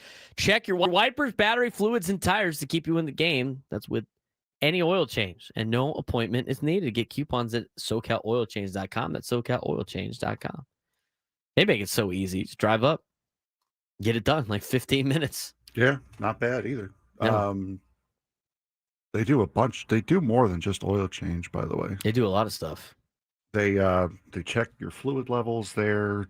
I think they refill a lot of their stuff too. Yeah, filter changes like air filter, cabin filter. They do a lot of stuff. You enjoy story time today? Story time's always We had fun. 3 stories in there. We should do a set. Should we do a win sock of the month? I mean, I'm down. I gave you 3 different stories today. 2 of them were part of the win socks of the month for the old pros. The other one just like physically happened to me today. No, yours. Who's the win sock of the month out of those 3? Yours is the winner. Which one is it? The lady that hit the car, Yeah. or the guy that owns the car whose dog crapped in the street and he didn't pick it up? That's all Or did one they story. both get it? That's all one story. That's not. Win sock of the week. The guy that owns the car is the win sock winner, according to Go Aztecs. I thought the 2 guys that took the pizza and tip was kind of not a bad one. Hearing aid guy was not like that was a funny thing. That's hilarious. That's just an old guy. That is hilarious. If you got a story like that and you want to contribute to Win Sock of the Week, let us know. 833-288-0973. 833-288-0973. I'm glad some people realize that it doesn't just happen to Woods. Poor Woods. He's got great stories for it, though. I do want to mention this because we have a little bit of time, and then we're gonna, get to our next segment. This is what I was talking about earlier on the whole. Like, can we make a decision on whether or not we want teams to, I don't know, be like the Dodgers and spend money, or for them to all trade away their best players? Can we decide which entity we want to be? Major League Baseball reporters. We talked about it with Bob Nightingale, talking about the Padres should, I've been hearing that they're not making a lot of money and they got to trade Fernando. I don't know about that. Again, you either say everybody can do what the Dodgers do, or you do stupid things, or we say crazy things like that. Here's the other crazy thing. Here's our boy Ken Rosenthal, everybody's favorite baseball writer, Frank. Yeah, I agree. Where's the? We haven't done that in a long time. I know. That's why I'm lost on it. Hold on here. I know Go Aztecs has missed it. For God's sake. No. Stop, Killing the bit. Go Aztecs in the chat. know. Boo. Exactly. Let me know when you find it. And I'll move on. Fallon Frank. Let's try it again. Ken Rosenthal, everybody's favorite baseball reporter. There it is. He had a long article. I got to stop being lazy right now. He had a long article, and he put in the article, he had some stuff about Tarek Skubal. This is the excerpt from the article about Tarek Skubal, right? Everybody's in agreement that Tarek Skubal's the best pitcher in baseball, right? Or one of. Let's just say one of. Let's not start the conversation of him versus Paul Skeens. I don't want to get down that path. He is one of the best starters in Major League Baseball, correct? Absolutely. Okay. He's a guy that's flat out said he wants to stay in Detroit. Correct? Yes. Okay. Here's the clip on Scooble. As one Detroit Tigers person put it, quote, "We want to win with him." Well, 2026 figures to be their last chance. Top Scott Boras clients hardly ever sign extensions when they are this close to free agency. The Tigers surely could do better in a trade of Scooble than they would through draft pick compensation if he left as a free agent. But to what end? The Tigers have reached the postseason the past 2 years, reviving baseball in Detroit thanks in large part to Scooble's presence. Trading him almost certainly would amount to a step back short term. A deadline deal might make sense if the Tigers fall out of contention, but the odds of that happening in the AL Central are slim. And another thing, if the Tigers lose Scooble as a free agent, his roster spot would not become a black hole. The team would try as best it could to replace him. What are we doing here? I have a bigger question. What are we doing here? What is your bigger question? With the impending lockout and with the owners seemingly so intent on getting the salary cap, we're seeing a lot now coming out about how much the teams are losing. You were going to see that all the time. Is this a concerted effort by national media to really pound home the idea of how much teams are losing and how much money that some teams are going to have to shed in order to try to curry favor with people about a lockout and getting a salary cap? I'm sure some of that is in play. I'm sure a lot of the messaging maybe to some of these guys is like that. I don't think it's all like that. I just like trading Fernando Tatis Jr. makes no sense. But the only thing to couple that with how much the Padres are losing, quote unquote, which I don't even think is that which accurate. And again, he got that from other general managers was his report. I find that report to be erroneous. Yeah, I don't agree. I don't believe that either. But to say that, oh, it's not because they're trying to make the team better, it's because they're trying to shed money, and listing off a bunch of players that no team would trade, no team in their right mind would trade, that makes no sense. It just feels like the media is trying to help get people on the side of the owners for all of these money concerns to get people going for a salary cap. The thing that I want to point out of this with this conversation is like, yes, I know like top Boras clients don't sign contract extensions. He's a free agent at the end of the 2026 season, right? Yeah, if he's gonna do it, why wouldn't you try to get this would be the only time that I would think a Boras client would try to get a contract extension done. This is the last opportunity he's going to have to get a big money contract. I think so too, because I think there's going to be a lot of money changes to Major League Baseball. I think there's going to be a cap. It just seems different this time around. I know like players would never stand for it. They're gonna just hold out. I'm telling you, the owners seem more aligned right now than the players do. So if you're Tarek Skubal, I feel like that was the time to probably get the deal, because if you don't get a deal this season as an extension, because you're going to listen to Scott Boras, who's, obviously, I mean, you pay him to be your agent to get you the most money. If that's the case, you're going to be 29 this year. He's got to be 30 in 2027, which is, maybe not even a year. So you're not going to come back till you're 31.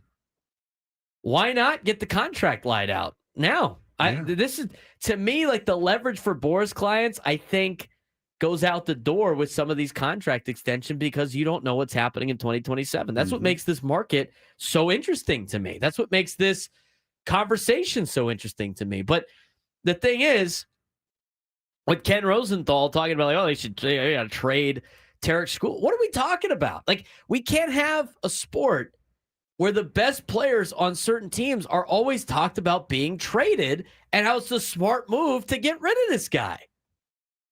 That's not a fair league. That's why that's why the rules are going to get changed here. And that's why you see it becoming a more and more regional sport. Right. because all the best players are on their teams. And like I had to blow up about, who did I have to blow up about? Different time, different day. No, the ESPN exciting player. Oh, yeah. Oh, who is it? I forgot who they picked. It's not. It wasn't. We haven't watched ESPN since. No, it wasn't Whit Merrifield. That wasn't who it was. It was Was it Juan Soto or Fernando? No, it was the player for the. I forget who it was. You can talk about it later. Yeah, but it was that. That's why no one knows who this player is. It's because you don't talk about him at all because he's in Kansas City. That's why. No, it wasn't Whit Merrifield. No, sorry. It's now it's the it's not Witt. It's Bobby Witt Jr. That's why you thought about that. Probably, yeah. That sounds right. No one realizes how exciting Bobby Witt Jr. is because he doesn't play in a big market, and because he doesn't play in a big market, you don't talk about him. Baseball does nothing to promote its stars, and the ones that they don't make new stars. They don't make regional stars.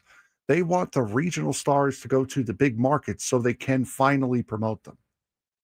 I mean, you're in a sense where, like, right now, like, I remember in the offseason, everything was like off-season coverage on MLB Network, and now it's just like random games.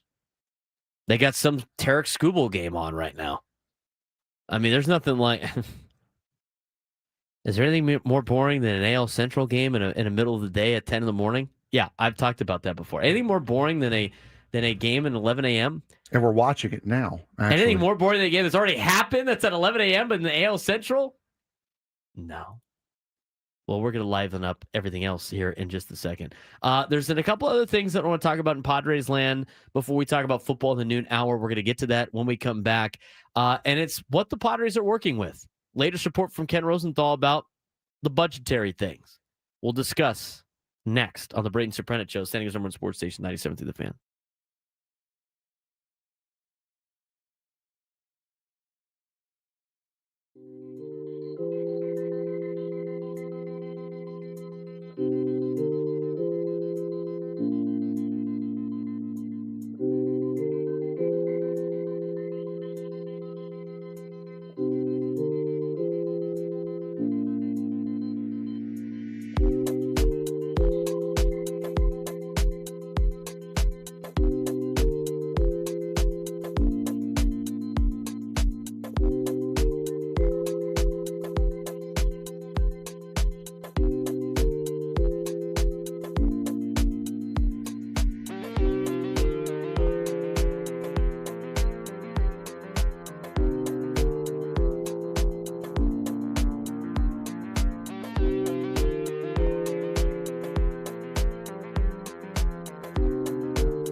salary cap thing is a fascinating topic of discussion. And again, I've mentioned this before, and I mentioned this last night because there's people that asked me about it at that Old Pros event. I've given my opinion on this deal so many times, and here's the thing: I'm not on either side. I'm on the side of baseball, the sport of baseball. Yeah, we're on our side. I'm on the sport of baseball, which is not the player's side. It's not the owner's side. And in the sport of baseball, what makes it a competitive, fun league that people are going to watch and clamor for, like the National Football League? Salary cap and the salary floor. And the strategy involved of, if I'm going to sign Shohei Ohtani to $60 million a year, I only got an additional $120 million to spend on the rest of my roster, or whatever it may be. And I don't care what the salary cap is, nor the salary floor. You guys, they can make it whatever money they want. But baseball needs it, and they need it bad. And if they got to sacrifice half of a season for it, or a full season, it might be worth it to Major League Baseball in the long term to do that. Some pain now for some prosper in the future. Here's the deal with the Padres and what they're working with before we get to the sports thread that we haven't gotten to in 2 days.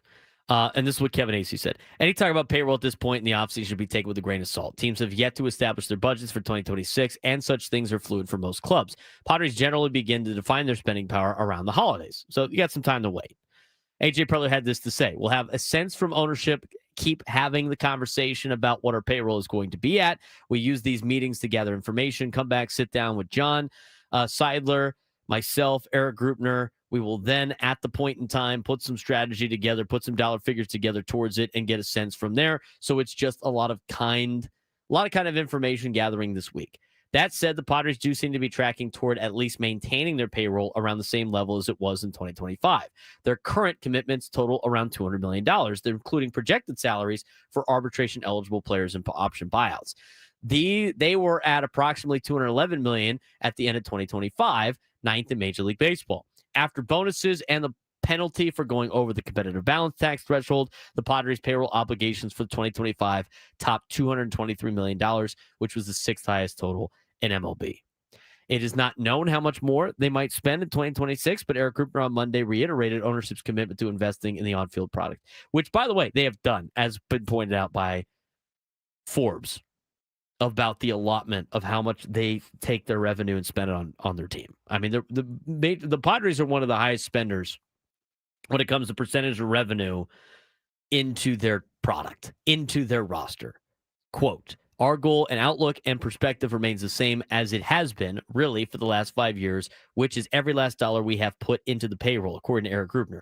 If we do that, we think we could be at a similar level to where we've been in the top 10, and that allows us to be competitive and ultimately win a championship. So around where they're at right now, which is like in the $200 million range. So very interesting to see where the Padres will be this offseason. Again, they're going to gather that information over the next couple of weeks, and they'll probably know more on the holidays, and then you will kind of get a sense of it as the signings start to happen around Major League Baseball. General manager meetings are going on right now in Las Vegas. We'll try to keep you updated on anything that we see or hear about the Padres out there, and there's going to be a lot of rumors out there with the reporters and general managers meeting and all that sort of fun stuff. Padres already have a W out of the GM meetings. Yeah, they won the pickleball tournament. Beating the Dodgers to do it. Beat so LA. Congratulations. Just picking up wins in Las Vegas, something that not many people Not do. a lot of people take. There's a lot of fat L's people take in Vegas, let me tell you. Let's talk about what else is going on in sports with today's sports thread. Speaking of fat L's. Okay, really? Come on, was that a fat joke? No, that's a Brian Kelly and the LSU situation. Oh, that's okay. a fat L right there. I was going to say. You know that group Worked chat, hard the on one that's that. always blowing up with the biggest sports takes, debates, and breaking news? You got barbecue back there, and you didn't invite me? Yeah, we've got that too. Welcome to the Sports Thread, where we break down the top 5 stories in sports, just like you would with your crew. Oh, no! Disaster! What a bad idea! No filters, no silence, just real talk. Brought to you by QC Kinetics. Stop sitting on the sidelines. QC Kinetics gets you back in the game without surgery. To learn how, visit QCkinetics.com. All right, Frank, what do we got today on the sports thread? We have Louisiana just being very, very, very fun. Number one. We got Juan talking Yeah, smack. I know. Too. I saw it. Ignore the haters, Frank. They don't boo nobodies. I know, exactly. In a legal filing against LSU's Board of Supervisors, Brian Kelly's attorney says LSU has taken a position that it has not formally terminated Kelly as the Tigers football coach. The school, according to the petition for declaratory judgment, is now seeking to fire Kelly, quote, for cause and potentially avoid paying the full buyout of nearly $54 million. The filing claims that LSU informed Kelly's representatives of this position on Monday. According to a copy of the suit obtained by the four-letter network, LSU's representatives had a call with Coach Kelly's representatives where LSU took the position that Coach Kelly had not been formally terminated and informed Coach Kelly's representatives for the first time that LSU believed grounds for termination for cause existed.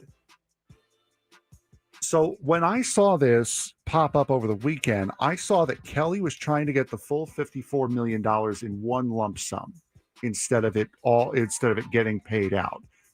Now we're hearing that LSU has not fired Kelly yet, but are reviewing his tenure there and are trying to find a for-cause reason to fire him, which would keep them from paying the money. Okay, so they basically don't want him there anymore, but they don't want to pay him the buyout either, and so they're trying to find something bad that he did. Yeah, they're finding a cause in order to fire him and not have to pay him the money. Yes. And Brian Kelly's suing them for this. Yep. Well, that should be fun. What's the governor have to say since he fired everybody and is going to hire people? I don't know. What a mess college athletics are. They're such a mess. It's just going to get worse. What was it? $1.2 billion in buyouts in buyouts this year from coach firings around college football. Yeah, it's a lot. It's ridiculous. I don't. And this is an age like you don't want to pay a lot of money for mediocre coaches when you can use that money to buy players now in college athletics. Mm-hmm. Spend mediocre amounts of money on mediocre coaches if you want a mediocre coach. Moving on. Yep. Number two. This story has evolved quite a bit over the last couple days, but we'll just start with the basics here. Cleveland Guardians pitcher Emmanuel Clase and Luis Ortiz were charged with fraud, conspiracy, and bribery stemming from an alleged scheme to rig individual pitches that led to gamblers winning hundreds of thousands of dollars, according to an indictment unsealed by federal prosecutors over the weekend.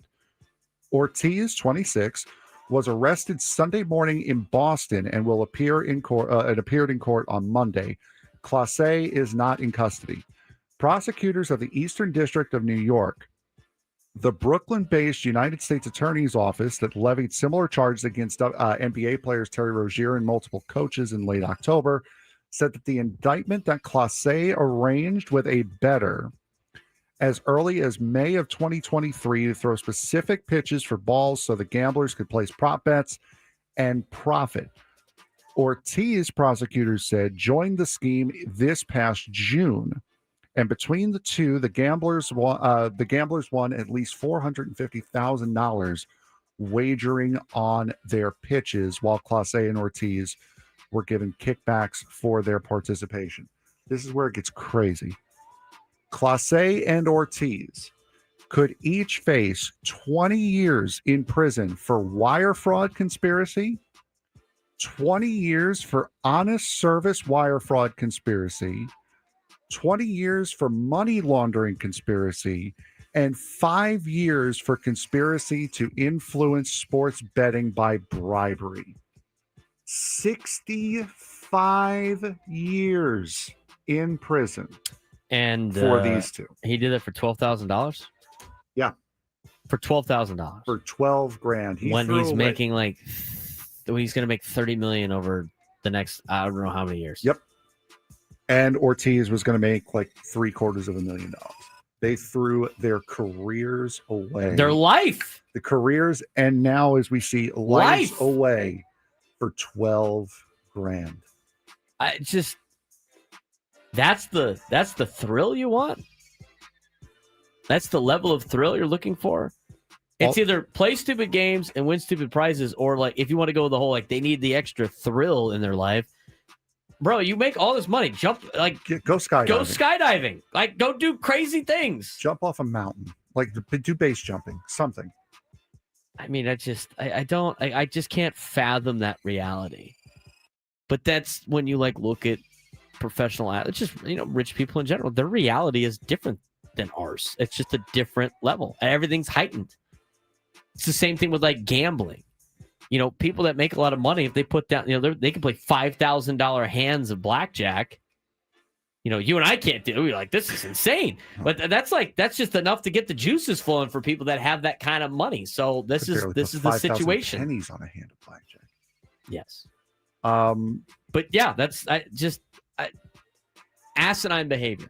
That and Major League Baseball, I believe this came out on Monday, has put a $200 cap on prop bets to kind of limit this kind of thing. Baseball has done something. We're really fighting this thing, huh? Doing a great job. And also, kind of funny, we've seen one of the pitches that Clase threw, pitch in the dirt, sees Andy Pajes chasing.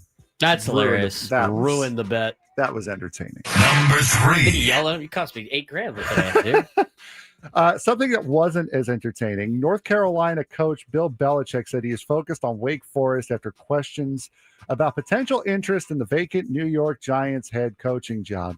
God, please don't. During his Tuesday news conference in Chapel Hill, Belichick was asked what his message was to the team given the speculation about the newly opened job. He said, I'm focused on Wake Forest. That's like all part of his plan. He was going to go to North Carolina for a year. He thought he's going to have success, get picked up by an NFL team, pass the team at North Carolina onto his son, and everybody wins. Come on, Giants. Don't let his evil plan work. Don't let his evil plan work.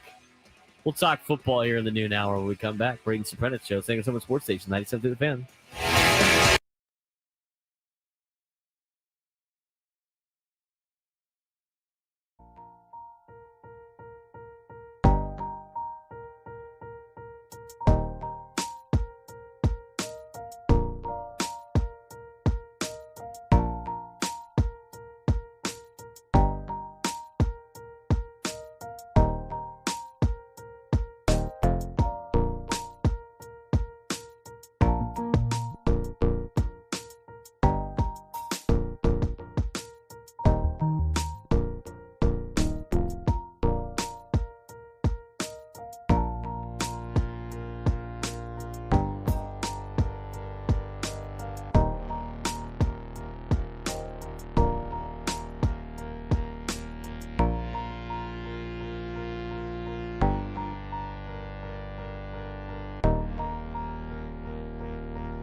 San Diego, it's time to fire it up. From the beaches to the ballparks, from the Gaslamp to North County, no one knows America's finest city like he does. You can't just punt on a Manny Machado prime use. He's a fourth-generation San Diegan, born and raised in the heart of this community.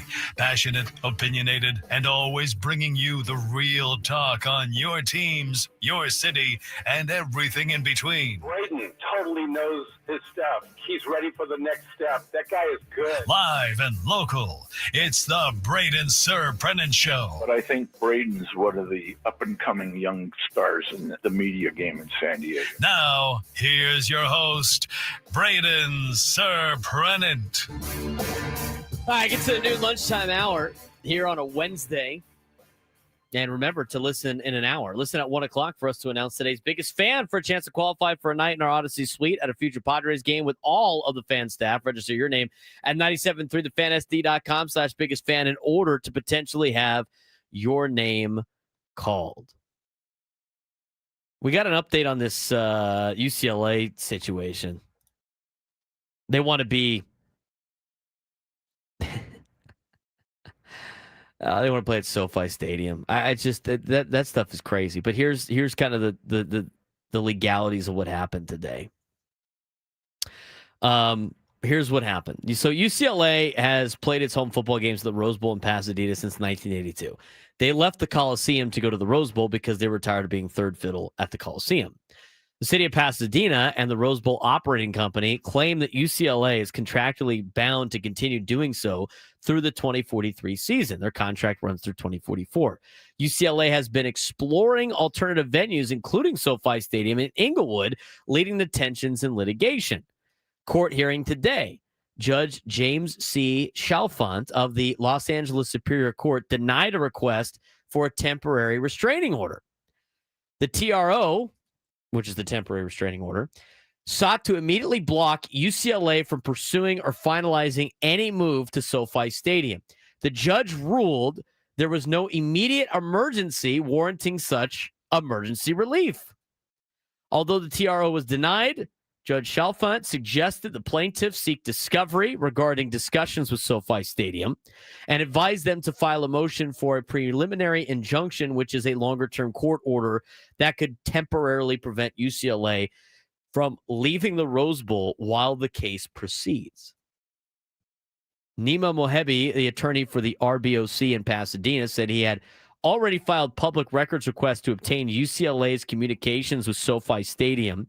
He expressed confidence, citing the judge's acknowledgement that there may be irreparable harm if UCLA and that UCLA may be obligated to pay at the Rose Bowl through 2044.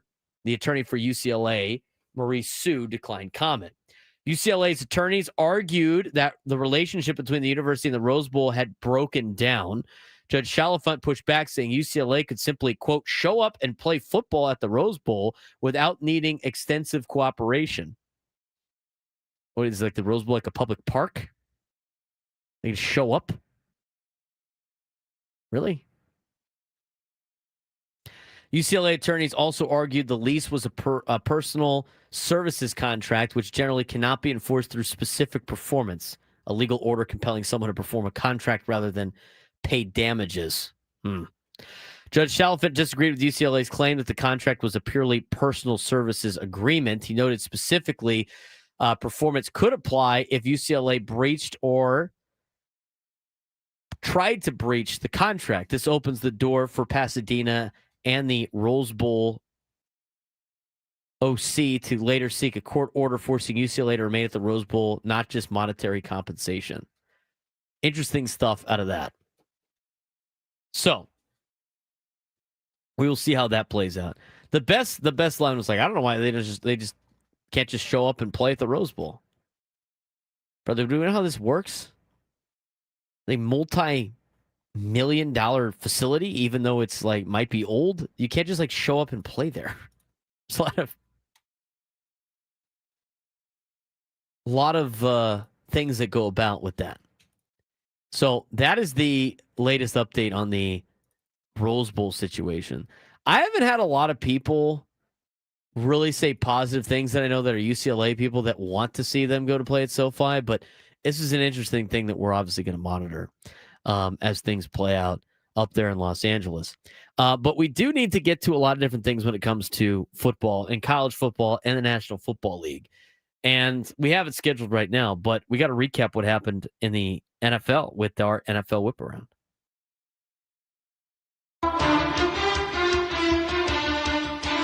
We do have to do that now. On a Wednesday. Right at this particular moment when I was not expecting us to be doing curveball at you. What? You had it on the sheet for 12.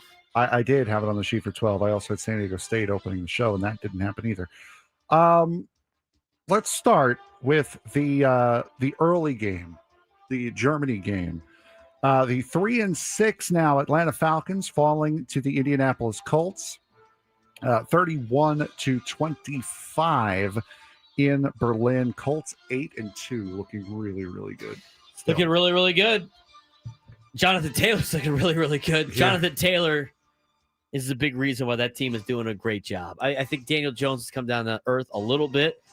Offensive line for the Colts is top-notch. Jonathan Taylor is top-notch. And the Indianapolis Colts beat another team that they should beat. Atlanta gave them everything they can handle, though, in Germany. And again, we talked about this on Friday going into the weekend. What Atlanta Falcons team were you going to see? You saw a little bit of both, actually, on Sunday morning for the people that are up at 6 a.m. watching that game, Frank. Which I was definitely not one of them. Interesting stadium they played that game in as well. 6-3 now, Buffalo Bills hosed in Miami, who are now 3-7, 30-13. This was one that we certainly did not have on the bingo card this week. No, did not have this one on the bingo card this week. That was a big, big survivor pick, I think, crushing the Bills down in Miami. I did mention, though, on Friday, I said, what happens when the teams, when they start the weather from cold weather places, the weather starts to get cold, go down to Miami, they usually lay an egg. And Miami got the Bills. Bills scored 13 points in the fourth quarter, and the Dolphins had a 7-game losing streak against Buffalo with the 30-13 win. If you're a Dolphins fan, like, is Chris Sello happy about that? I mean, at this point, like, what are you playing for? Don't give the Dolphins incentive to keep Matt McDaniel as their head coach. Don't play yourself out of a better draft pick. Come on, Dolphins. Come on. What are we doing? Bills got beat up. It was bound to happen. That's Jets and Giants stuff. The Baltimore Ravens continuing their resurgence, beating the Minnesota Vikings 27-19. Both teams now 4-5 on the season. Have you looked at the standings, Frank? They're Have you right looked there. at the AFC North standings, Frank? They're right there. Guess who's a game out of first place? Yes, sir. What's the motto of this show? Right, but too right, early. but too early. The Ravens are going to win the AFC North. I said it like 3 weeks ago. They're going to win the AFC North. The Steelers are not good.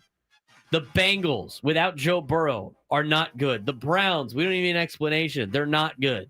The Baltimore Ravens, as bad of a start to the season as they have had, and with the schedule they have coming up, they're going to start racking off wins. And guess what? They've won 3 in a row now. They beat a decent but not great Vikings team on Sunday. They did it on the road. It wasn't the cleanest of games, but the Baltimore Ravens are going to be in the postseason at the end of the season. Look at their schedule.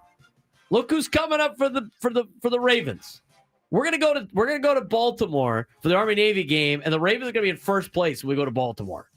A month from this is what they got. You ready? Show. You ready for this? This is their next 4 games.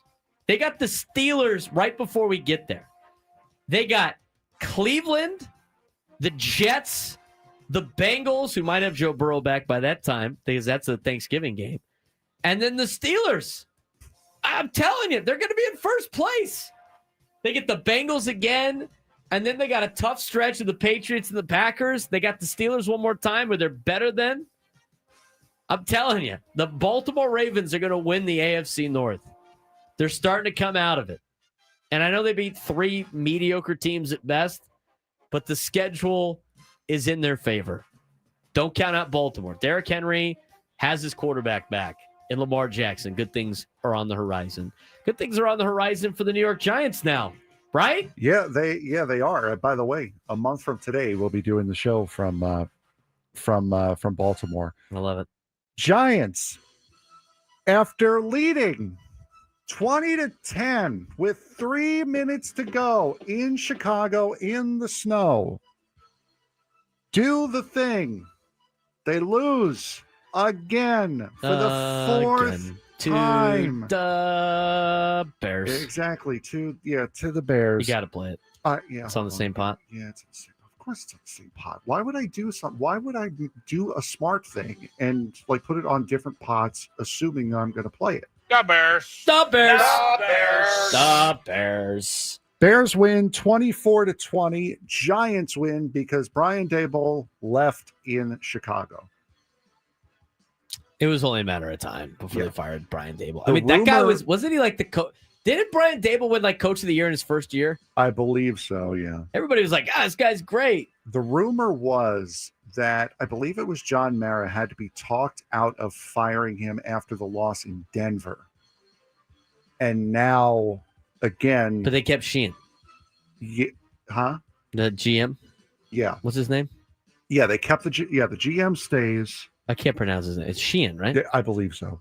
Daboll goes. He was supposedly fired after the Denver loss, but cooler heads prevailed, was put on a stay of execution. And now the Giants are pondering whether or not to even have Jackson Dart play the rest of the year. I mean, if he's just going to get killed, there's no reason for him to play the rest of the year. Yeah. What is he playing for? Try to gain some experience? Exactly. Several injuries, concussion, you've seen enough to know that this is your guy. You're going to be building around this guy. You've seen enough. Let Wilson and Winston get killed. Save Dart for next year. I want to see Jameis Winston in New York lighten up a scoreboard. That would be. I just can't wait for his pregame talks. What a great quarterback room that is. Yeah. What an interesting quarterback that room is in New York. Speaking of, they put the game back on. There's Brian Daboll in the snow against the Bears. By the way, they got to permanently go to those helmets. Yes. Yeah. It's a way better look. Yeah, those helmets are better. On to the next one. 2-game winning streak, baby. So we just talked about the worst team in the NFL over the last 10 years losing a game. Let's now go to the second worst team in the NFL over the last 10 years actually winning a game. The now 2-7 New York Jets beat the now 2-7 Cleveland Browns 27-20. The Jets are not the worst team in football over the last 10 years. And at the moment, they're not the worst team in New York because the Giants are by a half a game because they haven't had their bye week yet. How about that? Jets going to win the New York crown. Haven't won that in a long time. The New York Jets. Hey, you know what? They're playing hard, playing a lot better. They also get to play the Browns. So that's neither here nor there. But special teams for the Jets. Get a touchdown return on kickoff and on punt. Yeah, back-to-back returns. That was a great call by Eddie Brown and his streaming fantasy defenses because the Titans didn't play. Pick up the Jets. I did. Hammered my friend Will in fantasy. Courtesy of the Jets and Jonathan Taylor. Apparently, all you need to do in order to start winning games is for your owner to publicly criticize your quarterback. The 2-8 now New England Patriots beating the Tampa Bay Buccaneers down in Florida 28-23. Bucks fall to 6-3. I was surprised by that result, but now the Patriots are for real. I've talked about that all season long. I love Drake May. I love Mike Vrabel. Now Mike Vrabel in the playoffs has been a little iffy, but you're looking at what a drastic difference the Titans and the Patriots are right now. Yeah, seriously. Just an easy coaching change. Patriots 8-2. Drake May, guy's a stud. I kept telling people that. I said on the draft show. I said it on the draft show that we had with Chris Ello and Matt Scraby. I said Drake May is the best quarterback in this draft. He is. He's the best quarterback in this draft. I watched him play at the Holiday Bowl up close. I'm like, this guy's for real. And he is. He's showing he is for real. Last year, off to a rough start because half of his offensive line was backups for the majority of the season, and the guy had nothing to throw to. He's found some relief in Hunter Henry. They've done a good job in bringing a guy like Stephon Diggs. He's a great player. New England Patriots, that's a surprising win. I didn't think they'd go down to Tampa and win. They got the job done. And you know what? They're the best team in the AFC right now, tied with the Colts and tied with the Broncos. Where the Chiefs at? Yeah, Where the Chiefs play, bro. they're Missouri. The New Orleans Saints win a game as the Carolina Panthers, who had been forcing us to say that exact thing in that exact tone, now fall to 5-5 after a couple of weeks of bad losses, 17-7 against the Saints. That's because we had them in Survivor. I mean, they looked like bleep. I mean, I could not believe some of the plays that Carolina made on instances. I mean, how about this? This is such an epitome of this game. The Panthers line up for a field goal in this game, and they get it blocked, but it goes past the line of scrimmage. You know what that means, Frank? It's like a punt. Yep. And one of the Saints guys tried to recover it for no reason. You're going to get the ball back. Just let him down it. He tries to recover the ball. He pulls a Leon Lett, and he touches it. And then the Carolina Panthers jump on the ball. They get a fresh set of downs after getting the field goal blocked. Then they drive down the field. Then they fumble it away. They cough it up. They were just teasing us every single time that they were going to like make it happen at home. I hate the Panthers. I now hate the Panthers. Still alive, though. Still have one pick. At least Seattle cashed in for us on the Survivor. So I have one in the big pool, one in a little pool, and we're going to let it ride. There's down, I think, to 130 entries now on the one that I'm in. Well, there you Crazy. go. Let's start buzzing through People are these. starting to buy picks now. Oh, That's God. a crazy concept you can talk about later. Let's start buzzing through these. Houston Texans beating the Jacksonville Jaguars. Texans on a rebound Surprising as to well, 36-29. That was surprising. I thought the Jags would win because the Texans didn't have they don't have CJ Stroud, and they were getting their ass kicked at the beginning of that game. And they came back and won to show the Jags are still the Jags, no matter what. Next game. As you mentioned, the Seattle Seahawks beating the Arizona Cardinals 44-22. Seahawks up to 7-2. Seahawks doing what the Cowboys couldn't do. Behind Beat Sam Jacoby Darnold. Brissett. Behind Sam Darnold. too. Sam Darnold's having resurrected in Minnesota. Yep, absolutely. The LA Rams beating the San Francisco 49ers. Niners now 6-4. Rams 7-2. 42-26 victory for the Rams. Here's a bold statement for you. Rams are the best team in the NFC. They're the best. I know they lost to the Eagles on the road. They had a huge lead in that game, and they choked it away on the road. The Rams are the best team in the NFC. They're better than Seattle. They're better than the Eagles. They're better than Detroit and everybody in the NFC North. The Rams are good. I'd buy that. They're legit. The way they've played all season, they're good. Sean McVay's done a great job as the head coach of the Los Angeles Rams. I mean, they've been good every single year. Double up on scoreagami this week. The Detroit Lions beating the Washington Commanders 44-22. Same score twice this week. That is pretty crazy. Washington's terrible. Yes, they are. But they don't have Jaden Daniels. I mean, they're struggling without him. Terry McLaurin's out, too. They're just not totally surprising of a game to me. Sunday night football. The now 5-4 Pittsburgh Steelers. Somebody with yellow pants had to win, Frank. Yeah, fall to the 7. Well, no, because we've seen with Green Bay and Dallas, you can tie in this league. Chargers win 25-10 at home on Sunday night football. Steelers are not good. They haven't been good all year. When they play good teams, they get trounced. The game against the Colts was shocking to me at home. But, it was a classic Pittsburgh Steelers game. They're not good. They're not going to make the playoffs either. What are they, 5-4? I mean, they're hanging around. They got a lot of old players. The Steelers would be really good if it was just 8 years ago, but it's not. And Aaron Rodgers' wife apparently still goes to the school district on the other side of town. Finally, a low-scoring contest on Monday Night Football. 7-2 now. Philadelphia Eagles beating the 5-3-1 Green Bay Packers 10-7. I got a take for this game, but I got to tell you when we come back. I heard something on during national programming on Monday night. I have to address this. We're going to talk about it when we come back as I break down that game. Braden Surprenant Show continues. San Diego Sports Station 97 through the Fan.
Can't count on much, but you can always count on Sundays with the NFL on CBS and Paramount Plus. Stream your local NFL game live every Sunday all season long, starting at just $30 for your first year. That's like $250 a month. Visit ParamountPlus.com/NFL to get started today.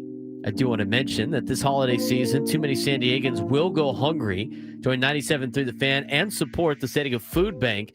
Donate food directly online through our Odyssey San Diego Food Fund, where every donation helps feed local families. Go to 97throughthefantasy.com and give today. Talking about the Monday night game between the Eagles and the Packers. EGALS. Consonant, vowel, consonant. The last couple of minutes of that game made absolutely zero sense from a coaching standpoint. I had no idea what they were doing. The only thing I've really seen from that game is that how horrific that false start was on that one tush push on 3rd and 1. Oh, that was terrible. That's the only thing I've seen from that game. One of my buddies asked me, like, why don't you just teach the corner to like hit the tackle as soon as sees the guard go? I mean, like, you could do that, but it's going to be so bang bang that they're probably not going to call it. But also they've protected the Eagles with the tush push a lot. And there's a lot of things wrong with that play. Did you Adam just played for us a clip off the air. Yes. I wonder if you could find Sirianni talking about the situation at hand, about that final play that the Eagles ran. I found this interesting. I'm watching the game. I had softball Monday, and I went to the Brigantine for happy hour before. Brigantine's got happy hour like on Monday. It's a great deal, till close.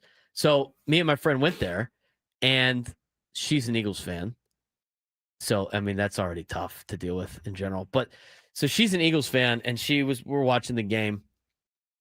And when Green Bay, it's just the start of the problems that didn't make any sense to me. Green Bay got the ball with 2 minutes and 18 seconds left. They made the stop. They forced Philadelphia to punt. They used their timeouts. I got it ready. And they used some of their timeouts. Okay.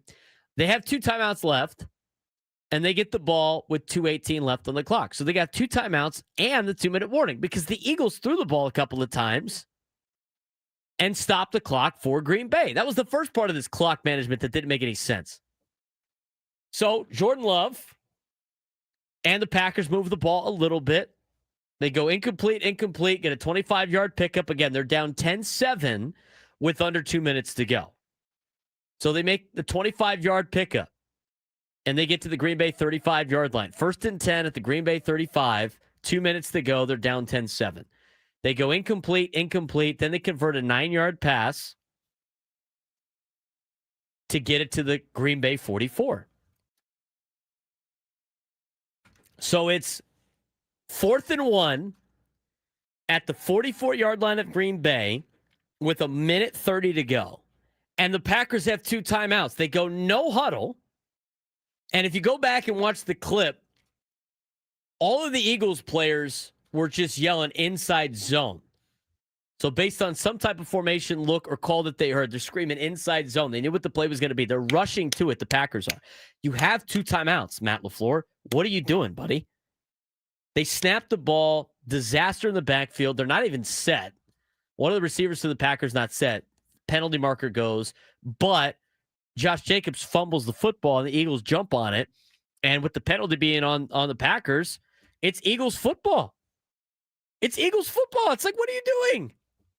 Call a timeout. This is a big play. You still have another timeout left to potentially set up for a field goal. Why rush and go no huddle right there on 4th and 1? It didn't make any sense. So they turned the ball over. And then I'm like, all right, this game's over. Like, it's time. I got to go to softball now. And my friend's like, well, I want to watch till the, like, it's, the Eagles. I want to watch the Eagles win. Fine. I had some more time. Game was at 9. It was around like 8:15, 8:10. It's right up the street. It's not a big deal. And I'm like, they had 2 timeouts left. Like, they're not going to be able to get the ball back. And if they do get the ball back, it's going to be with like 30-something seconds left. And so the Eagles run a 2-yard play, burn some clock on 1st and 10. It's now 2nd and 8 at the Green Bay 37-yard line. I mean, they're within field goal range to potentially make the Packers have to score a touchdown. Get a 1-yard run, second timeout used by Green Bay, or like the second of the two that they had. So it was the third and final timeout with 1:18 on the clock. And I'm like starting to do math. Okay, they're probably going to get the ball back with like 30-something seconds. Eagles run the clock down to 33 seconds. They call their timeout on 3rd and 7. So they get to 4th down. They call their timeout, after 3rd down. It's 4th down. There's 33 seconds left. It's 4th and 6 at the Green Bay 35-yard line. They kick a field goal and go up 13-7 and then have to kick off to the Packers. But that being said, it's going to give the Packers a little bit better field position on the kickoff. Plus, disasters can happen on field goals. If it gets blocked, anything like that, you're in a world of hurt. You could go for it on 4th down, but if you don't get it, you're giving the ball to the Packers in great field position. Or with a 10-7 lead, and the way the Packers have played offense the entire day, you could punt on 4th down. Pin the Packers back. At worst case scenario, they start the ball at their own 20-yard line. And the Eagles decide to throw the ball on 4th down. It made no sense. It's 4th down and 6 at the Green Bay 35. They throw a bomb to A.J. Brown with 33 seconds left, and it falls incomplete. And so the Packers get the ball at the 36-yard line, which is relatively where they had it before when they fumbled, and it set them up to potentially win the game. It didn't make any sense to me. Now, the Packers are incompetent and couldn't move the ball with 30-something seconds to go. And then they fumbled the bag with their time with their clock management, as they burned way too much time on their 2nd and 10 play, as it got down to 6 seconds when they spiked the ball. And it eventually became 5 seconds. And then it was like this discussion of whether or not they attempt a 64-yard field goal or not. And then all of a sudden, they decided to run a pass play to try to get a couple more yards. You can't really do anything with 5 seconds in general. And then Jordan Love throws the ball into the stands. And now you got 2 seconds. Now you had to attempt a 64-yard field goal, which was never going to be made. I mean, hardly ever going to be made. It got blocked or tipped or whatever, and then the Eagles ended up winning. But it didn't make any sense when the Eagles threw a bomb on 4th down. Didn't make any sense. It made so less sense that they even had to ask about it multiple times. And so now the rumor is, apparently over in Philly, at least what has been reported, that A.J. Brown and Jalen Hurts were the ones that called this play to throw a bomb on 4th down. So asked about it today, Nick Sirianni, the head coach of the Eagles, was asked about this situation today. This is what he said. Square this up, though, because there's been a couple players who have indicated that that it was a Jalen and AJ communication that led to that. I knew exactly what the play was that we were calling, and that was run in that moment. So they didn't check? I knew exactly what the play was in that moment, what we called, and what was I guess and what the did greater happen. issue is why in the first 59 minutes was AJ never targeted beyond. Were we in a debate, or is that what? Or Well, I think that's a fair question to ask. what's the question?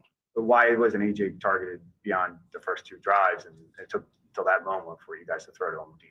Yeah, again, games. If you look at the game and how the game went, there's a lot of plays in that game that are going to him that, for different reasons, don't. Does that sound like a guy that knew what play was going on that particular time of the game? It sounds like a numpty. You know what that sounded like? That sounded like Bill Clinton. It's like Bill Clinton denying allegations about what happened to the White House when he was in there. That's what it sounded like. I did not have. I knew what the play was, when it was called in the game. Come on, man. Nobody's buying that. Nobody was buying that at all. Then you add A.J. Brown on, he's live streaming. He's on a live stream playing Madden, just throwing the Eagles under the bus. He flat out says on the stream, if you got me in fantasy, drop me. Might be a little bit irritated with how he's being used in Philadelphia. The Philadelphia Eagles offense has not been very good this year. It hasn't been great. The clock management was awful in that game. I feel like they're playing with fire right now. I can't imagine them repeating. But that was my take on that. The other thing, too, is I wanted to mention about this game. So I'm driving home after softball, and I don't know who the national guy was, but he was talking about how, Matt LaFleur it should be time for the, he's got his, thick East Coast accent. He's like, it's up to the, now's the time to have the conversation whether or not Matt LaFleur could do the job or not. It might be time to move on from Matt LaFleur because he was like talking about how he was all rattled. This is why it didn't make any sense. As somebody that coaches football, I'm like, I was beyond, I couldn't believe this conversation this guy was having. He thought that because Matt LaFleur was like drawing on his iPad and taking notes on his iPad, that this is what it told me. It tells me that Matt LaFleur's game plan was immediately taken away, and the guy had to make in-game adjustments in the first quarter. You can't have head coaches like that making in-game adjustments. What are you talking about? Coaches take notes during the game all the time. It's crazy. That was a crazy take. Crazy take.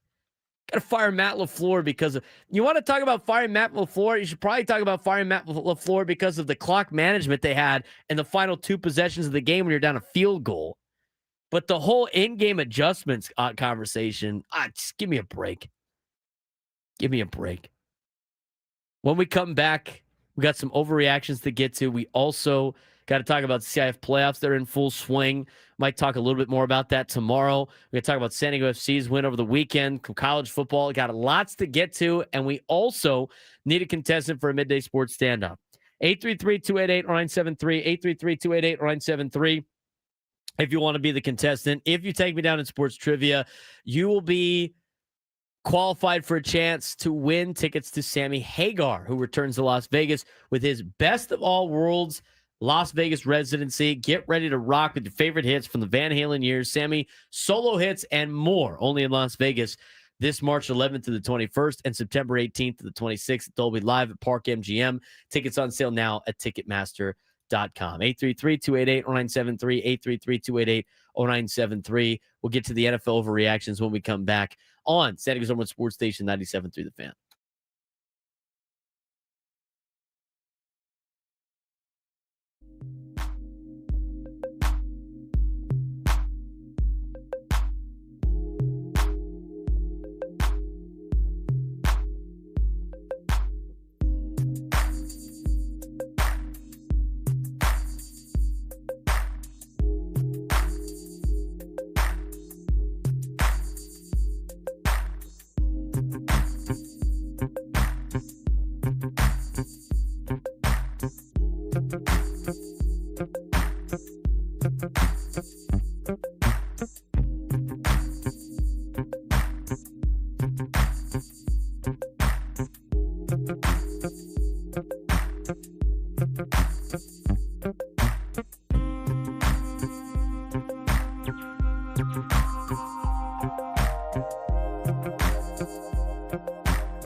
This hour 97 to the fans brought to you by U.S. Wellness Meats. This holiday serves something truly special. 100% grass-fed beef, lamb, and bison, plus pasture-raised pork and poultry from U.S. Wellness Meats. Sustainability raised, shipped to your door. Get 20% off your first order at uswellnessmeats.com.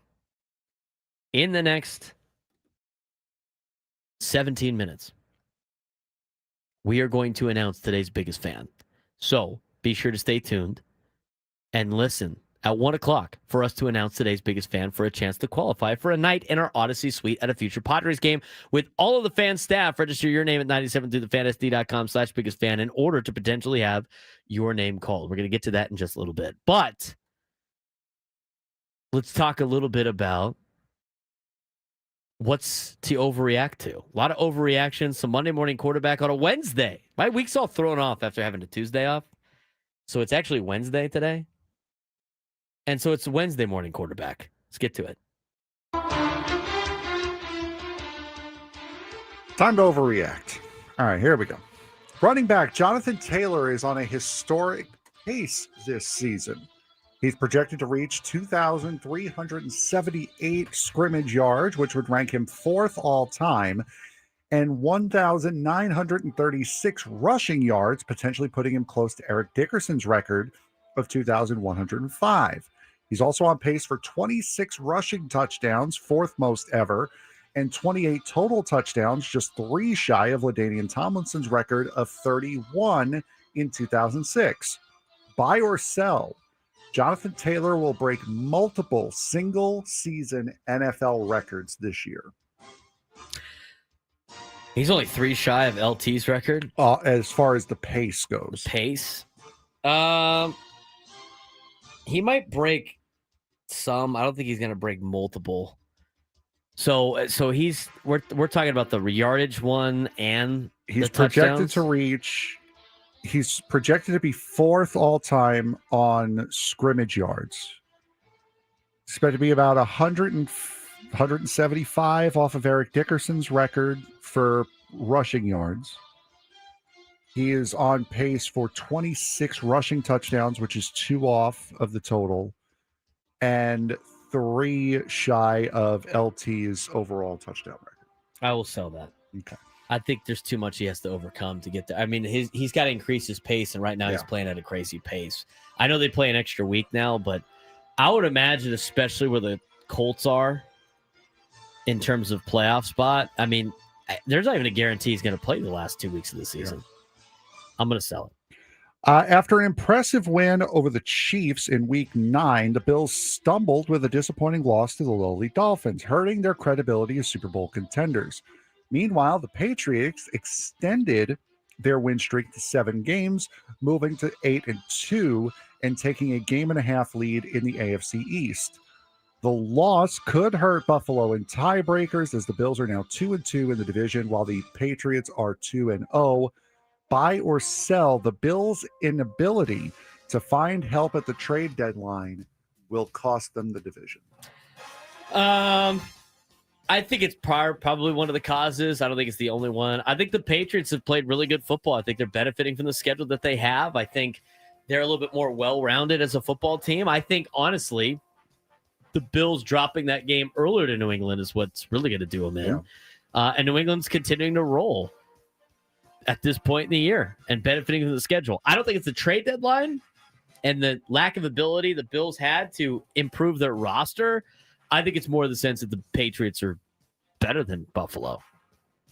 I think it's a little bit of that. Yeah. So I'm half buying it. It's not really the trade deadline, but they're not going to win the division.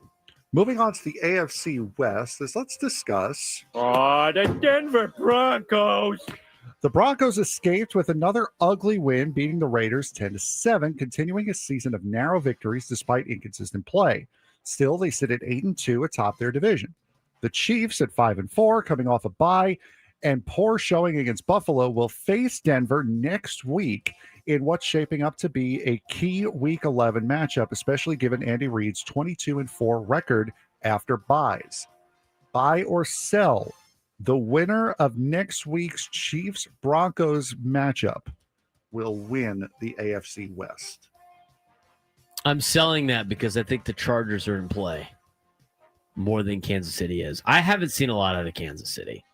I really haven't. Even if they beat the Broncos, right, and go up to 6-4 on the season, they're still a game back behind the Chargers, and they're still a couple of games back, or a game back, or 2 game and a half back behind the Broncos. Again, those two teams need to have buys that Kansas City has already gotten. I don't think they've been playing well enough to put themselves in a position to win the division. I think it's slightly different than the Baltimore Ravens. The Chiefs the Chiefs got to go play Indianapolis the week after that. Mm-hmm. They go to Dallas on Thanksgiving. I think that's an interesting matchup. Dallas usually plays well in those games. They got the Texans. They got to play the Chargers. They get a break with the Titans, and then they get the Broncos again. So, no, I don't think so. I don't think that the winner of that game will win the division, because I think the Chargers are in play for that division just as much. And you get a rematch of it on Christmas Day between the Broncos and the Chiefs. Going along in the same vein, the Seattle Seahawks and LA Rams both earned dominant division wins in Week 10.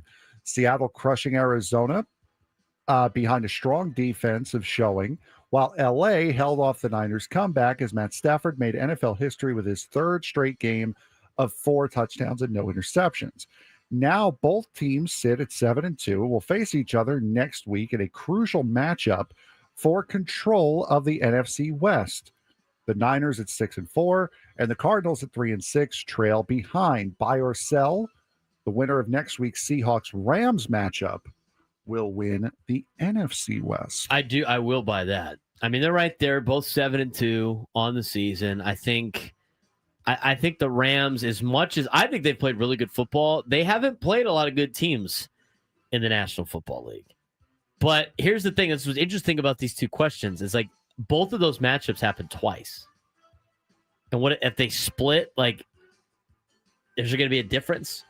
Here's what the Rams have to finish up the year. They got Seattle twice. They got Arizona twice. They got Atlanta, Carolina, Detroit, and Tampa.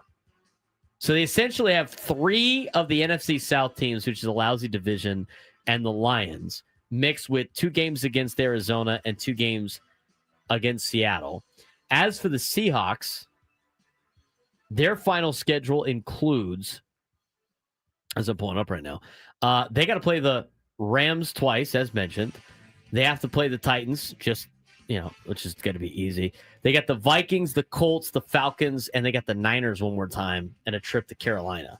I think the Niners are going to be a little bit more of a challenge to Seattle the second time around than the first time. And Seattle lost to the Niners in the first week of the season.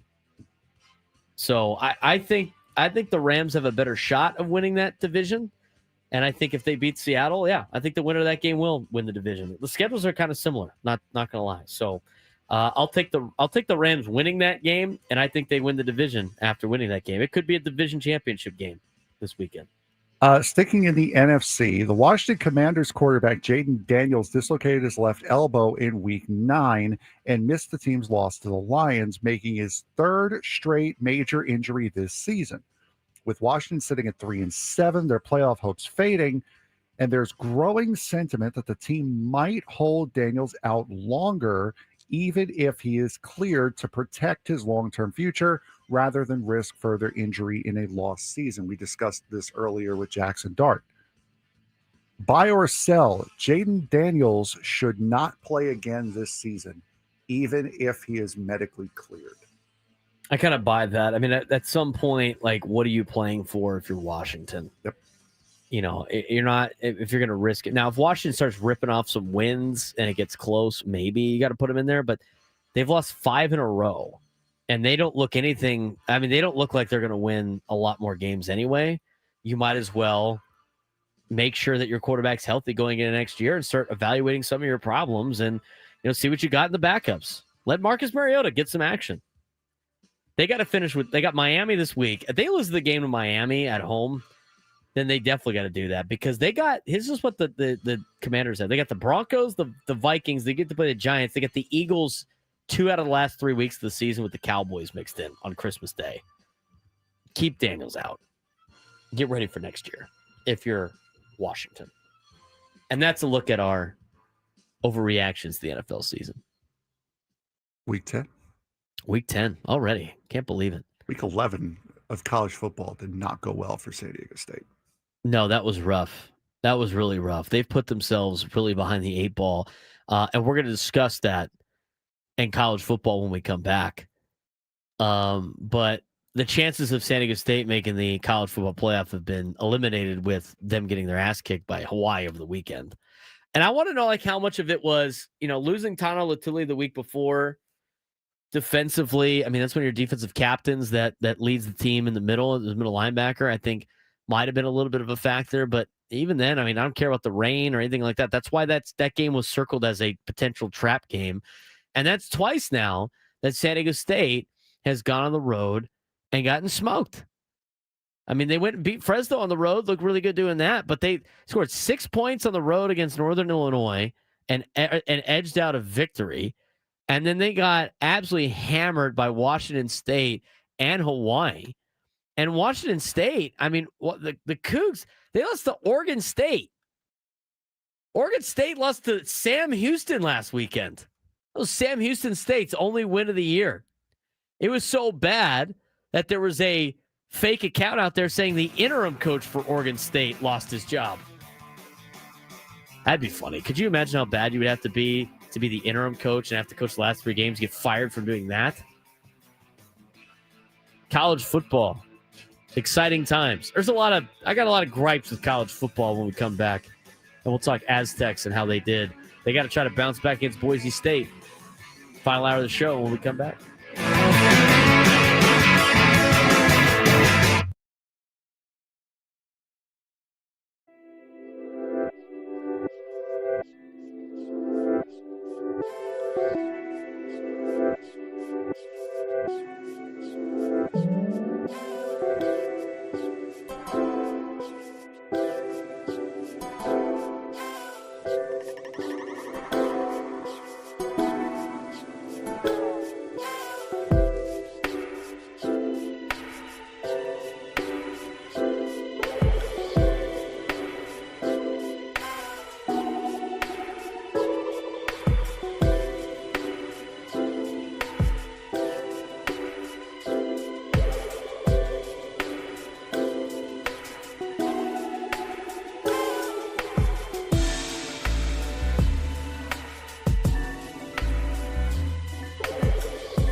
1 o'clock on a Wednesday. And you know what 1 o'clock means, Frank? You've already guessed nap time, and you've already guessed lunchtime. What's your guess today? Snack time? Oh, well, I've already had my my croissant. I had that earlier. Where'd you get that from? Did you bring that yourself? No, they were in the Croissants? yeah, croissant. My friend had a croissant. She had a raspberry chocolate croissant or something like that. Almond raspberry chocolate croissant. Mm-hmm. Croissant. Croissant. All right. Well, it's not croissant time. You already had your croissant. It would be time for the biggest fan. If you're today's biggest fan. That was a loud silence. If you're today's biggest fan, and I announce your name, and you give us a call, 833-288-0973, 833-288-0973, you will be qualified to potentially win a night in our Odyssey suite at a future Padres game with all the fan staff. Register your name at 972thefansd.com/biggest fan in order to potentially have your name called. Today's biggest fan, Carlos Ramos in Chula Vista. Carlos Ramos in Chula Vista. You have 10 minutes to call in and to be qualified for the biggest fan contest. Carlos Ramos of Chula Vista. You're today's biggest fan. 833-288-0973. 833-288-0973. If Carlos calls in the next 10 minutes, he will be qualified to win a night in the Odyssey suite for a future Padres game. You got 10 minutes, Carlos.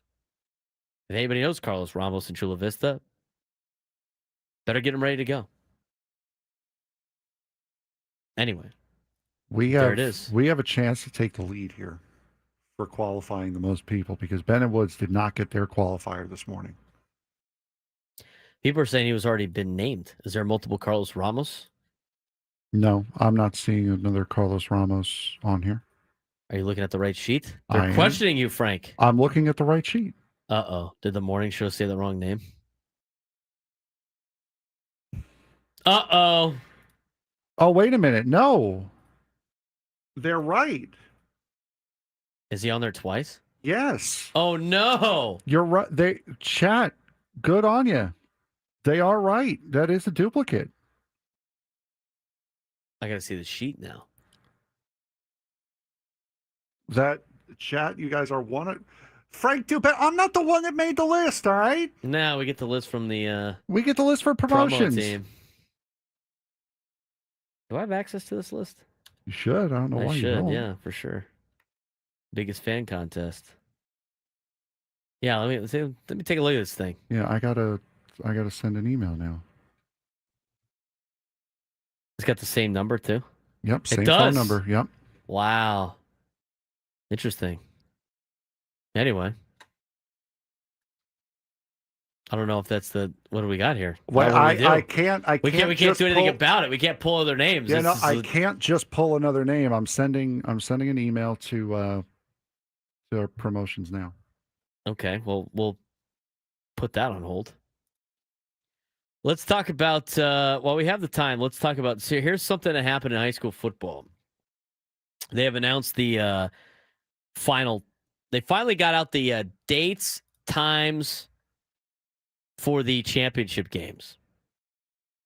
So John Maffey had this report. For the first time in 4 years, San Diego Section Open Division Football Championship will not be played at Snapdragon Stadium. Instead, the Open... Blank screen twice.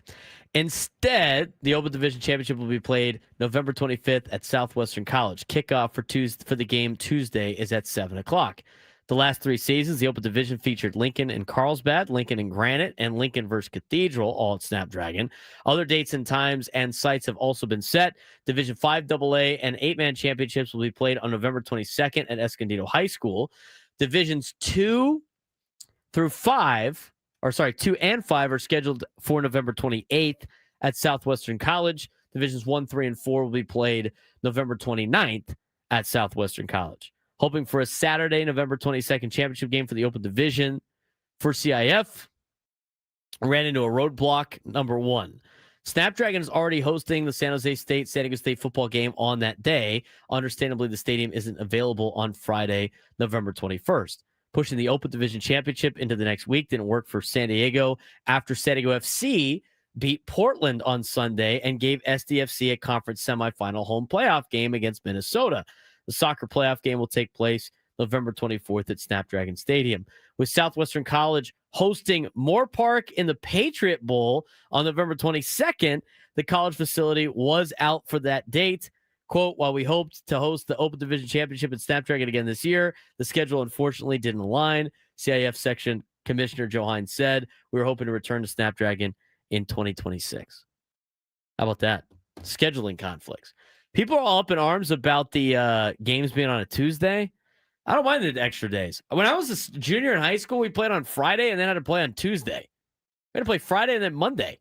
Actually, I think it was Friday, then Monday. We were playing Black Friday and then playing Monday. You had Saturday, Sunday off, and then we played again at Qualcomm Stadium on Monday. That's how you get to play in some of these stadiums. So that was the latest news we got in the high school football realm. So the Open Division playoffs will play this Friday on, was it the 14th? Is that what Friday is? Yeah. Friday the 14th. And then the two winners will then have next week basically off and then play on Tuesday the following week. Who needs Kusa action? We got high school football. Huh? How about it? All right, some of the scores from around high school football before we talk about San Diego State while Frank is dealing with something we've never had happen before. Our promo guy is in adjusting it as we speak. So. Making the adjustment. This is what happened. First round of the playoffs in Division 1. It was first round playoffs. A lot of teams had buys in Division 1 through 5. Poway and Torrey Pines. Poway, the 9 seed, upset Torrey Pines, the 8 seed, 27-24. Point Loma beat Mater Dei Catholic as the 5 seed over the 12, 41-7. Holtville drove out to Oceanside, lost 35-14 in the 11-6 matchup. And in the 7-10, it was Rancho Mirado all over Del Norte in that particular bracket. St. Augustine beat Grossmont in the 8-9 in Division 2. Scripps Ranch over La Jolla, 42-0. And in the 12-5, Scripps Ranch was the 12 seed, and they're up 42-0 on La Jolla at halftime, who was the 5 seed. That was a crazy result. San Diego High went out to Imperial and beat Imperial 24-14, upsetting the 6th seed in Division 2. And the 10-seeded San Pasqual Eagles fall to the 7th seed Helix Highlanders 49-27 last Friday. In D3, it was... well, they didn't have all the scores, but Christian beat Brawley and Olympia beat Patrick Henry. In Division 4, Hilltop over Coastal Academy. Eastlake beat West Hills. RBV lost to Mira Mesa. And La Jolla Country Day beat Coronado. D5. Are you really just going to cruise over the fact that Olympian beat Patrick Henry? What was it, 25-24? Oh, yeah, that was wrong, too. That was posted in the thing. Patrick Henry won that game 42-something. Oh, for God's sake. You didn't even know that was the answer to that? No. I'm glad you corrected me. Patrick Henry won that game. I didn't know why I'm reading off the Union Tribune's website for the scores. Half of those aren't even accurate. I wonderful. That's what we've been using all season. So God knows who knows how many wrong ones were. I got to pull up the CF website. Yeah, that was the controversy. I remember because I was at the game on Friday with. I was at the volleyball game on Friday with Nikki P. Yeah, he is a Patrick Henry alum. Yes. And he was getting updates, and he was like, and Patrick Henry was up big. And then the score that was posted was that Olympian won. I was like, what happened? And Nikki P's like, no, I checked the Instagram account for Patrick Henry. Patrick Henry won. He's like, first of all, sorry about it, Frank. So who won any of these games? I'll go to CIF's website instead. Poway did win. Point Loma won. Oceanside won. RB won and D won. In Division 2, Santa Fe Christian. St. Augustine beat Grossmont. Scripps Ranch beat La Jolla. San Diego High beat Imperial. And Helix beat San Pasqual. In Division 3, Bishops won. They didn't have a score posted on that for some reason. So Bishops won. Madison beat Otay 27-0. Christian beat Brawley 37-16. And Henry beat Olympian 40-21. The Union Tribune had it as The Union Tribune had the score as Olympian winning 25-24, but Henry won 40-21. How about that? What did you say? It was 41-21, you said? 40-21, 40 to Henry 21. won. And And the paper said Olympian won 25-24. This is the problem with pulling stuff off Max Preps because parents just like post scores. Wait. Hold on. What was the game after Olympian Patrick Henry? That I mentioned? Yeah. Oh, I don't remember. In the UT. I took it off the Because I noticed the first game, I think it was the first game in Division 1 or Division 2, didn't have a score. Oh, two of them didn't have a score in Division 3. So maybe they just got bumped down the line. No, because Max Preps had that as the score too. It was crazy. Wonderful. Hilltop won, Eastlake won, Mira Mesa won, La Jolla Country Day won in Division 4. In D5, it was Hoover over Escondido. Chula Vista beat Mar Vista. Fallbrook won. Santana won. Division 5 AA, Maranatha and Claremont both won. They'll play each other on Friday. Mountain Empire and Palo Verde Valley both won. They'll play each other also on Friday. Mountain Empire, not as far of a drive to Palo Verde Valley as it was for O'Farrell Charter, as we mentioned, being 3.5 hours to Blythe. So that's a look at the high school football. In 8-man football in Division 6, how about this? It's a great matchup right here. St. Joseph Academy is going to play Francis Parker. Julian Borrego Springs. That's got to be a rivalry of some kind. You would think. They're like right next to each other. Julian Borrego Springs matchup on Friday. That sounds like a hell of a game to go to. Did Julian play this past week? Yeah, they did. They beat West Shores 58-52. No, because I remember, wasn't there 8-man football? Because wasn't there a big fire up by Julian? There was, but it was like east of Julian. Okay. But yes, they did play. They hosted too. They beat West Shores 58-52. There you go. They're playing Borrego Springs, who had a bye. Should be a fun time in D6. We'll talk more about those matchups coming up on Friday a little bit later. Anything you want to recap from the Aztec game aside from that was awful? I mean, that was the worst time to ever have a game like that, was right then and there. Christian Shimabuku, who was our guest on Friday, he cursed us because he knew he was bad at making predictions. He said he didn't want to make a prediction, but what he did say was it was going to be a one-possession game, and whoever lost it was going to feel like they won it. He was completely wrong on that one. So it does hold up. Yeah. What he said. He literally wrecked it. As soon as he said the precursor of, I'm really bad at making predictions, and then he predicted a close, hard-fought game won by San Diego State, and instead, what was it? The exact opposite. It was Hawaii kicking their ass. Blowout. It also didn't help. It was a rainy night. No, don't make excuses. No, I'm just saying it's what it was. It was a rainy night after travel. I'm sorry. I got the email. Chris Johnson hurt for the game. Bryce Phillips, who we had on the show on Thursday, boy, he did not have it. He got burned by Jackson Harris on multiple different occasions. He had a bad day. Yeah, he had a bad night. And so did Jaden Denegal. He has fallen off a cliff over these last couple of weeks. What was his numbers? I have it up here. 10 for 27, 123 yards, no touchdowns, 2 picks, 7 carries for -7 yards. Now, some of those do include sacks. But Denegal, until a couple of weeks ago, he had only thrown 1 pick, and now he's got like 5 or 6. Here's my thing with the Aztec game. That as miserable as that was, defense did not show out. I mean, it just was not a good game. And Hawaii played a hell of a football had a great game. You're still from the positive standpoint is you're still in control of your own destiny. You're still if they beat Boise State on Saturday.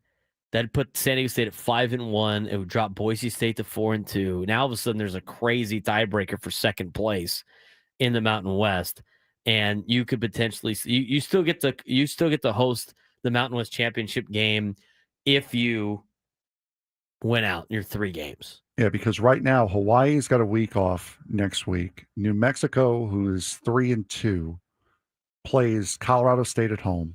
UNLV, who's also 3-2 in the conference, has Utah State at home. Fresno State, also 3-2 in the conference, plays Wyoming, and then it's Utah State, who is also 3-2. There it is playing UNLV. So this right here, if you want to clear yourself and not really have to worry about the conference championship, you have to win this game on Saturday. You have to. Period. Oh, that's a guarantee. Otherwise, you are in a hornet's nest behind you, and it's a 6-way tie, and you could be as low as 7th in the blink of an eye. And New Mexico's right there. Yeah. And you got New Mexico at New Mexico at the end of the year, a team that's undefeated at home, and you're 3-2 on the road. It's mostly the case for all the teams in conference. The only team that's got a good road record is UNLV. They're 4-1. Mm-hmm. Everybody else is kind of lousy on the road. And you don't play UNLV this year. Right. You don't have to play UNLV this year. But the one thing you don't want to do is get into a tiebreaker hell with schools like UNLV. Now, there is a website that I can mess around with that will give you a lot of different tiebreaker scenarios if you intend lose to Boise State on Saturday, which you cannot do. But the good thing is for San Diego State is they're still in control of their own destiny. Now, in terms of that, yes, they're in control of their own destiny to potentially win the Mountain West Championship. But now with that loss, the Mountain West is out of the college football playoff spot. It's out. Because it was already slim to be the group of 5 representative. You got a break. I mean, the American Athletic Conference helped you out with the teams that lost this past weekend. I mean, Navy lost again. They're at 7-2. Tulane beat, who did Tulane beat? Memphis? They knocked Memphis Tulane out of the top Memphis spot. At Memphis, too. At Memphis. They have a crazy 5-team lead or 5-team race right now in conference. They got Navy, South Florida, Tulane, North Texas, East Carolina, all with 1 loss in conference. And so from that perspective, that's the conference that's going to get the nod. So San Diego State knocked themselves out of a college football playoff spot, which, by the way, was still a pipe dream. Okay, like we're not going to sit here and pretend like it was theirs to lose and they had a really good chance. They did not have a really good chance. It was still slim. But I think the setup of it would be nice to see San Diego State playing a game at home against Boise State in a Mountain West Championship game with a winner goes to the college football playoff on the line. I think that would be the best thing you could possibly do to try to get more people to the Saints. You know what we're not going to do? You just lost a bunch of momentum getting smoked by Hawaii. Mm-hmm. And I'm curious to see what the attendance is like this weekend. They got rolled by Hawaii, and that was, again, something they have had 2 games this year where they have had a long travel. It was this game and Northern Illinois. They've scored a combined 12 points in those games. That's not good. It's really, really not good. There's a lot of things that are a problem with college football, and one of them right now, based on the college football playoff rankings that just came out, has something to do with some of these super conferences. We're going to talk about it when we come back. We'll talk college football as we continue on San Diego's number sports station 97 through the Fan.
$124 on a Wednesday. Talking college football here in a second. This hour is brought to you by U.S. Wellness Meats. This holiday, they serve something truly special. 100% grass-fed beef, lamb, and bison, plus pasture-raised pork and poultry from U.S. Wellness Meats. Sustainably raised. Shipped to your door. Get 20% off your first order at uswellnessmeats.com. College football playoff polls came out. College football is a mess for a lot of different reasons, Frank. Who would have thought? No kidding, huh? Who would have thought that massive conferences with no divisions was going to be a terrible idea? Who would have thought that? Not me. What am I talking about? Well, you have situations in which there's schools that are rising to the top in their conferences that might be set up to play in a conference championship game that are not playing good teams in their schedule. They're playing bad teams. Let's talk about Texas A&M for a second. A lot of people upset that Texas A&M is not the number one team in the country. I heard Maggie Gray say it on one of those CBS Sports Minutes. This is Texas A&M's schedule. Infinity Sports Minute. Yeah, whatever it is now. Infinity Sports Minute. Is it even that anymore, or is it the? God, if I know. Is it Westwood One, or I don't even know what it is. Brother, I don't listen to you, let alone those. The Sports Minute. The Sports Minute. Whatever the Sports Minute thing is. Maggie Gray. We'll talk about Texas A&M should be the number one team in the country. For what? For beating Notre Dame? This is the schedule that they played. I want you to alert me when you hear a fired coach. You ready for this? They start the season beating UTSA. Nice. Utah State. Is that a good win? At Notre Dame by 1 point. I'll give them credit for that. They beat Auburn. That looked like a good win at the time. Did Hugh Freeze get fired, or is he going to get fired? Do we remember? I don't even know. Auburn's a disaster all of a sudden. So not a good win. Mississippi State, Frank, they one of the best teams in the SEC? No. In fact, they're at the bottom. They're 1-5 in the SEC. Florida.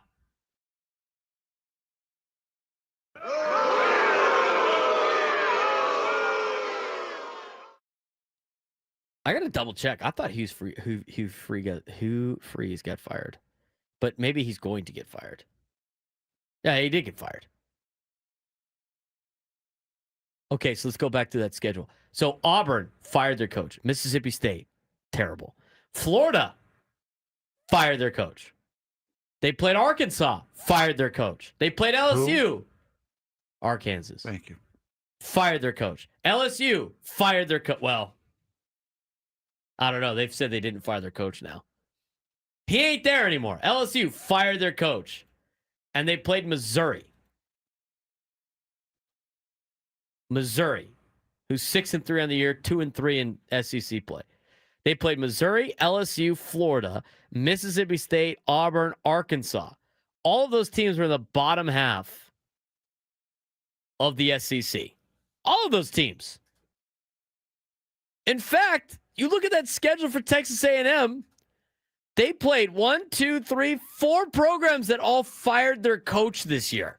And it ain't because Texas A&M is just so much better than everybody else. Yet they're number 3 in the country. And people wanted to be number 1 in the country. Why in the world is Texas ranked 10th in the country, Frank? God only knows. Because they beat Oklahoma? Because of Arch Manning. They beat a Vanderbilt team that was already overrated because of the way that we decided to make rankings. Why? Because they lost to Ohio State? They beat San Jose State, UTEP, Sam Houston, who was 0-8 until they played Oregon State. They lost to Florida. Did people forget that they lost to Florida? Who fired their coach? They beat Oklahoma. Sick. Kentucky, Mississippi State, Vanderbilt. Terrible. We'll see what they do against Georgia and Texas A&M. They're 10 in the country. For 2 losses. They're 10 in the country.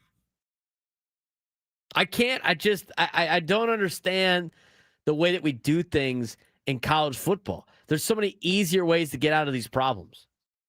I mean, the SEC's got 7 teams ranked in the college football playoff.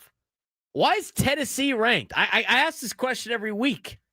As a Tennessee fan, why are they ranked? It makes no sense.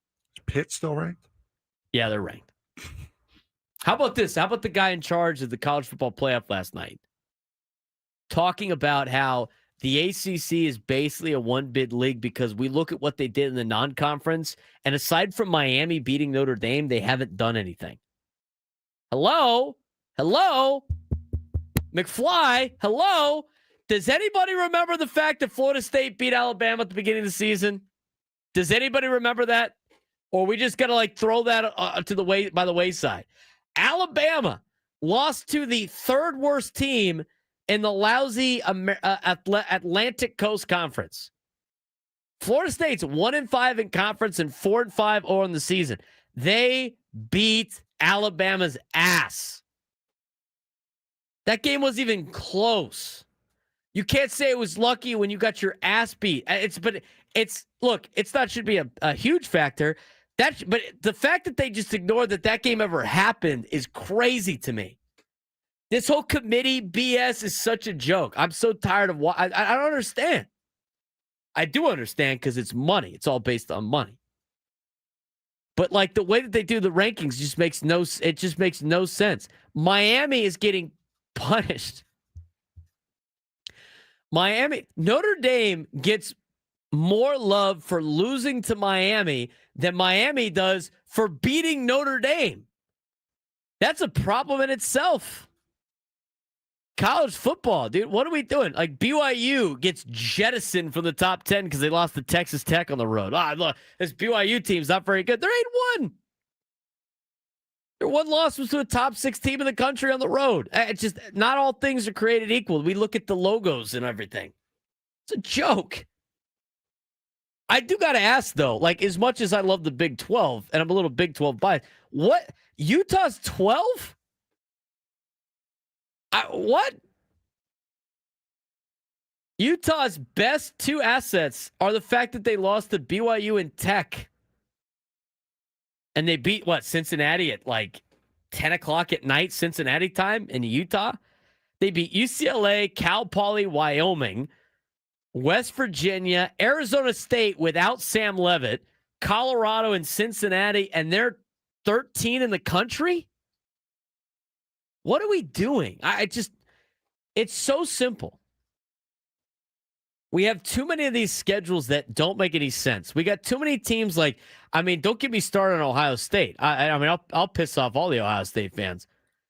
But in what world? Look at the schedule that Ohio State has in conference. I'm glad that they scheduled Texas. Texas is very overrated, but you know what? At least they scheduled Texas. But they played Grambling State, Ohio. They played Washington, Minnesota, Illinois, Wisconsin, Penn State, Purdue. They finished the season with UCLA, Rutgers, and then finally maybe a contest in Michigan. The schedules are so out of whack because you have these gigantic conferences and everybody's pushing for more money. I mean, the Big Ten's about to commit the worst deal with the devil ever and getting private equity involved. What a disaster college athletics is. It's so simple. It's so simple. Do it what that Fox guy did. I can come up with 1,000 different ways to fix college football for the college football playoff. And you know what I would never do? Have humans who are all biased in their own ways, and there's money incentives, tell me who's good and who's not based on what they saw. Well, we all know, even though Notre Dame lost 2 games, that they would win this. And stop with the hypothetical wins. The SEC is undefeated in hypothetical wins.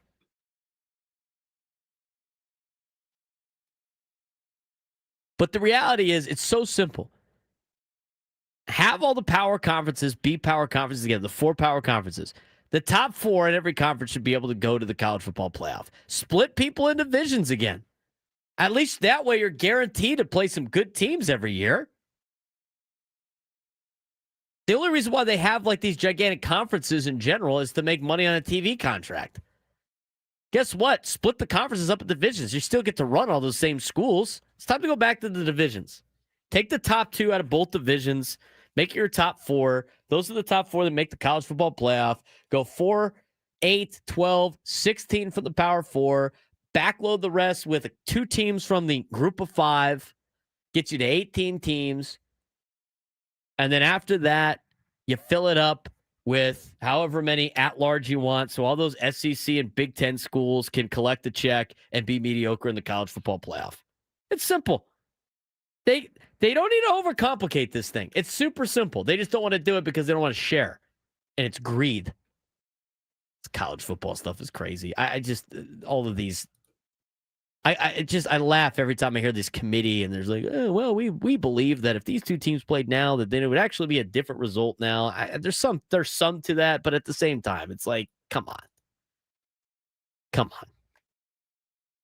833-288-0973, 833-288-0973. When we come back, we got some local college basketball in town, and we'll talk a little bit about what happened over the weekend with San Diego FC. They're getting ready for the next round of the MLS playoffs. We'll get to both of those things in the final segment of the Braden Surprenant Show. San Diego Summer Sports Station 97 through the Fan.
All right. Speaking of the Marlins, I got Marlins news for you, Frank. Marlins owner Bruce Sherman has told several Marlins employees that he fully expects Ace Sandy Alcantara to be on the roster on opening day, but they're also not shutting off talks with potential suitors. There you go. So We'll go full circle here. Fernando Tatis Jr. for Sandy. Huh? No, that'd be terrible. So the news is he's on the team, but we might trade him. There is no news there.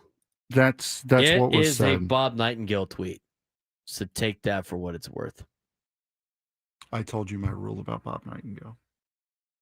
Uh-huh. We heard it. You heard it. I didn't say it. I wouldn't say it. I'm not going to. All right. We're going to talk about San Diego FC, and we're going to talk about what else did I tease going to break? I forgot already. But I knew we were going to talk about San Diego FC. Oh, the college basketball tonight as well. Yes. Throughout San Diego County. We do want to get your phone calls too. 833-288-0973, 833-288-0973. Stephen Poway, you're on the Braden Surprenant show. What's going on, Steve? Hey guys. I've been listening off and on, so I don't know all the subjects, but the one I wanted to talk about was Arise. And I can't disagree with you guys more. I mean, Arise was a spark plug of this team last year. We would have lost at least 10 more games if he wasn't part of this team. You know, you guys talked about we need slug. You know what? If we had a Manny Machado that actually could hit in August and September and playoffs, and Fernando and the Cronenworth, maybe we wouldn't need that as much. The problem is not Arise. The problem is Machado chokes under pressure. Fernando was terrible in the playoffs, and so was Cronenworth. So maybe if we look within instead of without the out, I think that Arise played a great first base. He's a spark plug for the team. I think that base hit sparks the team. I think it's really important. I guess it's either, get 30 home runs or 60 strikeouts from a guy. I guess what you want. But anyway, I'm totally against what you guys think we should do with the Rise. I mean, if you got like $25 million to spend, Steve, or $30 million to spend, and you got to get starting pitching, and you got to get some type of offensive power in the lineup, you can't be spending $8.5 million on a guy like Luis Arise. Yeah, you just can't. And there's no fit for him. You've already spent all your money. If the idea is like trying to trade away two guys, maybe to try to free up other space. I mean, he obviously has a problem with Manny Machado and Fernando Tatis Jr. I'm sure he would like to see, Steve would, to see maybe one of those guys traded. You can't really build a team around Luis Arise. I really wouldn't say he was the spark plug either. I mean, he had arguably one of the worst seasons he has had in his career, and I don't think it's getting better. As much as people go like, well, he's 28, he's in his prime. Is he? Is he really? His metrics are going in a different spot. I think Luis Arise brings value. I mentioned that earlier today. I mean, did I say anything else besides like for $8.5 million, Luis Arise, not a bad fit? It doesn't seem like it fits for the Padres. I mean, I don't completely disagree with what he said. I mean, with Manny having the August and September that he had, that Manny and Fernando need to be better. Help. He's right on that part. Yeah, that did not help. But I don't think that. I think that Arise still has too many holes in his game to be able to fill the holes on the team at the moment. For what the team has in the situation that is at hand, it doesn't make a lot of sense.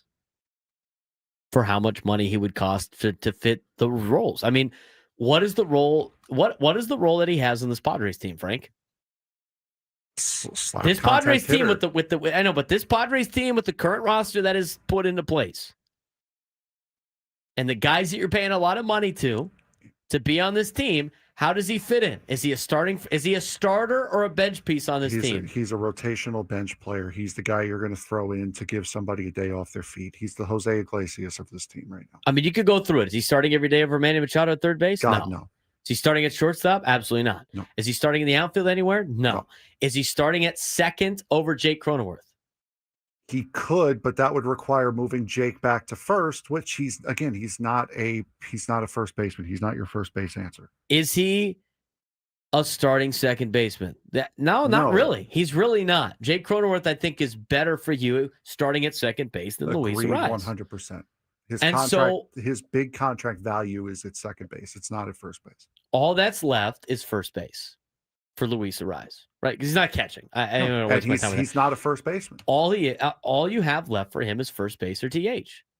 And to me, this team needs more power out of first base and DH. Not a contact hitter at DH or first base. I mean, if the guy could bring a little bit more defensively and with some other characteristics and play middle infield, he's a good middle infielder. $8.5 million as a starter, but that's not what he is. He's a first baseman, right? So at $8.5 million to be a slap hitting first baseman, Padres haven't had a power hitting first baseman in years. And as much as we like to consider some of these stars to be power, they don't have power hitters on this team. I've said that for years now. Like, Fernando is not a power hitter. Would you agree with that, Frank? Just because he hits the ball over the fence and he's got pop doesn't make him a power hitter. No, he can definitely hit for average. I would say he's an all-around. He's a pure hitter. Yeah, he's a pure hitter. He's not a power hitter. He's not a contact hitter. He's all-around good hitter. That's what he is. Manny Machado, is he a power hitter? No. He's an all-around good hitter. Xander Bogaerts, is he a power hitter? No, not his home run numbers. You go back and look at all of his home run numbers in Boston, he's not a home run hitter. Gavin Sheets is a power hitter. Gavin Sheets is a power hitter. Jackson Merrill is not. He's not one of the better power hitters, but he's a power hitter. I would consider, right? I don't think Jackson Merrill's a power hitter. No, I think he's an all-around good hitter, right? Perfect example of a power hitter. Kyle Schwarber doesn't hit for high average, puts the ball over the fence 50 times. Gavin Sheets ain't going to do that, but he is a power hitter. Ryan O'Hearn is a power hitter. Those are the type of players that you need on good teams to play first base and to be a DH. And so in that capacity, he's kind of a bench piece, right? Like, if Luis Arraez is coming off the bench and spot starting and is a pinch hitter late, like, that makes sense on this team. It don't make sense for $8.5 million not on the bench. What is the deep sigh for? I hate Scott Boras so much. Oh, no. He was interviewed because of God. Why wouldn't he be? All these meetings he likes to do. I think that Scott Boras looks in the mirror in his hotel and pulls all his one-liner jokes and he goes, ha ha. Do you think he scripts those, or do you think he's got somebody that writes it for him? I don't care. Whoever it is needs to be fired. The fans in Detroit want the Tigers to build a Tarek barrack. Little Caesars running around town saying, sigh, sigh. It should be Scooby done. If not, the fans would certainly think it's a Detroit doink. I hate you so much.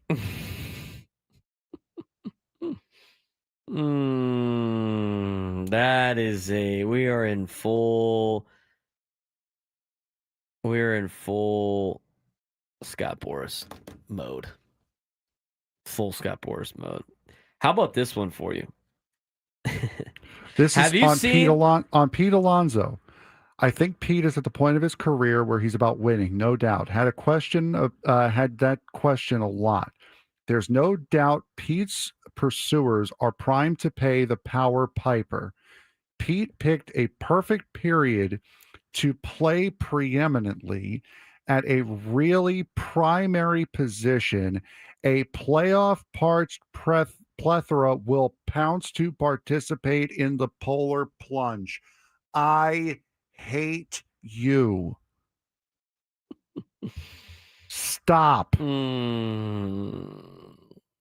There's people that are trying to get like some run of the Fernando thing by Bob Nightingale. You ever see like the MLB executive burner? He's got like 23,000 followers. It's just, a guy that throws out crazy stuff. You don't know anything about him. So I find it comical. This is what he called a fun hypothetical, Frank. You ready for this? Uh-huh. Steve Cohen calls Padres ownership and offers to take the contracts of Jake Cronenworth, Xander Bogaerts, Yu Darvish, and Waldy Peralta off their books in order to get Fernando Tatis Jr. for a player to be named later. He just basically buys all this stuff off so they could just buy Fernando. That is crazy. San Diego FC beat the Portland Timbers on Sunday. They did. walked the dog on the Portland Timbers. Anders Dreyer showing why he You don't have is Fernando on the Mets? no. Showing why he is the league MVP. Absolutely fantastic play. Amal Pellegrino, very, very nicely done in support. Red card, again, we talked about it a lot. Portland just getting frustrated towards the end of that game in a very, very big way with yellow card after yellow card, culminating in a red card in the 80th minute. So now San Diego will play the number 4 seeded Minnesota United on the 24th, which is why CIF games are not going to be at Snapdragon and instead are going to be in my backyard in Southwestern College. LAFC defeated Austin FC 2-0. They will face the Vancouver Whitecaps in the Western Conference Final, who beat FC Dallas 2-0. On the east side, the Philadelphia Union took down the number 8 ranked Chicago Fire. New York City FC defeated FC Charlotte 2-1. So the Union will take on New York City FC. Inter Miami took down Nashville SC 2-1. And Cincinnati beat the Columbus Crew 2-1. So it'll be Cincinnati versus Inter Miami. 1 versus 4, 2 versus 3 on the West, and 1 versus 5 and 2 versus 3 on the East. Only one upset. Yes, one in the upset. entire MLS playoffs. Yep. Because even the 8 seeds beat the 9s in the wild card round. This is a winner take all game, correct? Yes. All these games? Yes, these are now winner take all. So the West will be played on the 22nd and the 24th. East will be played on the 23rd of November. Vancouver versus LAFC, as mentioned before, 6:30 on November 22nd. Then they'll go to the Eastern Conference and have those 2 games play. Philadelphia, New York at 4:45, Cincinnati, Miami at 2, and San Diego, Minnesota will play at 7 o'clock at Snapdragon Stadium on November 24th on a Monday. But a picture-perfect game from San Diego FC on Sunday night. Perfect. Coming up next, Tony Wood Jr., Chris Zello, Matt Scraby for Gwen and Chris. For Frank Marchese, I'm Braden Surprenant. We'll talk to you guys on Thursday. More football talk and more later on in the week. Talk to you then.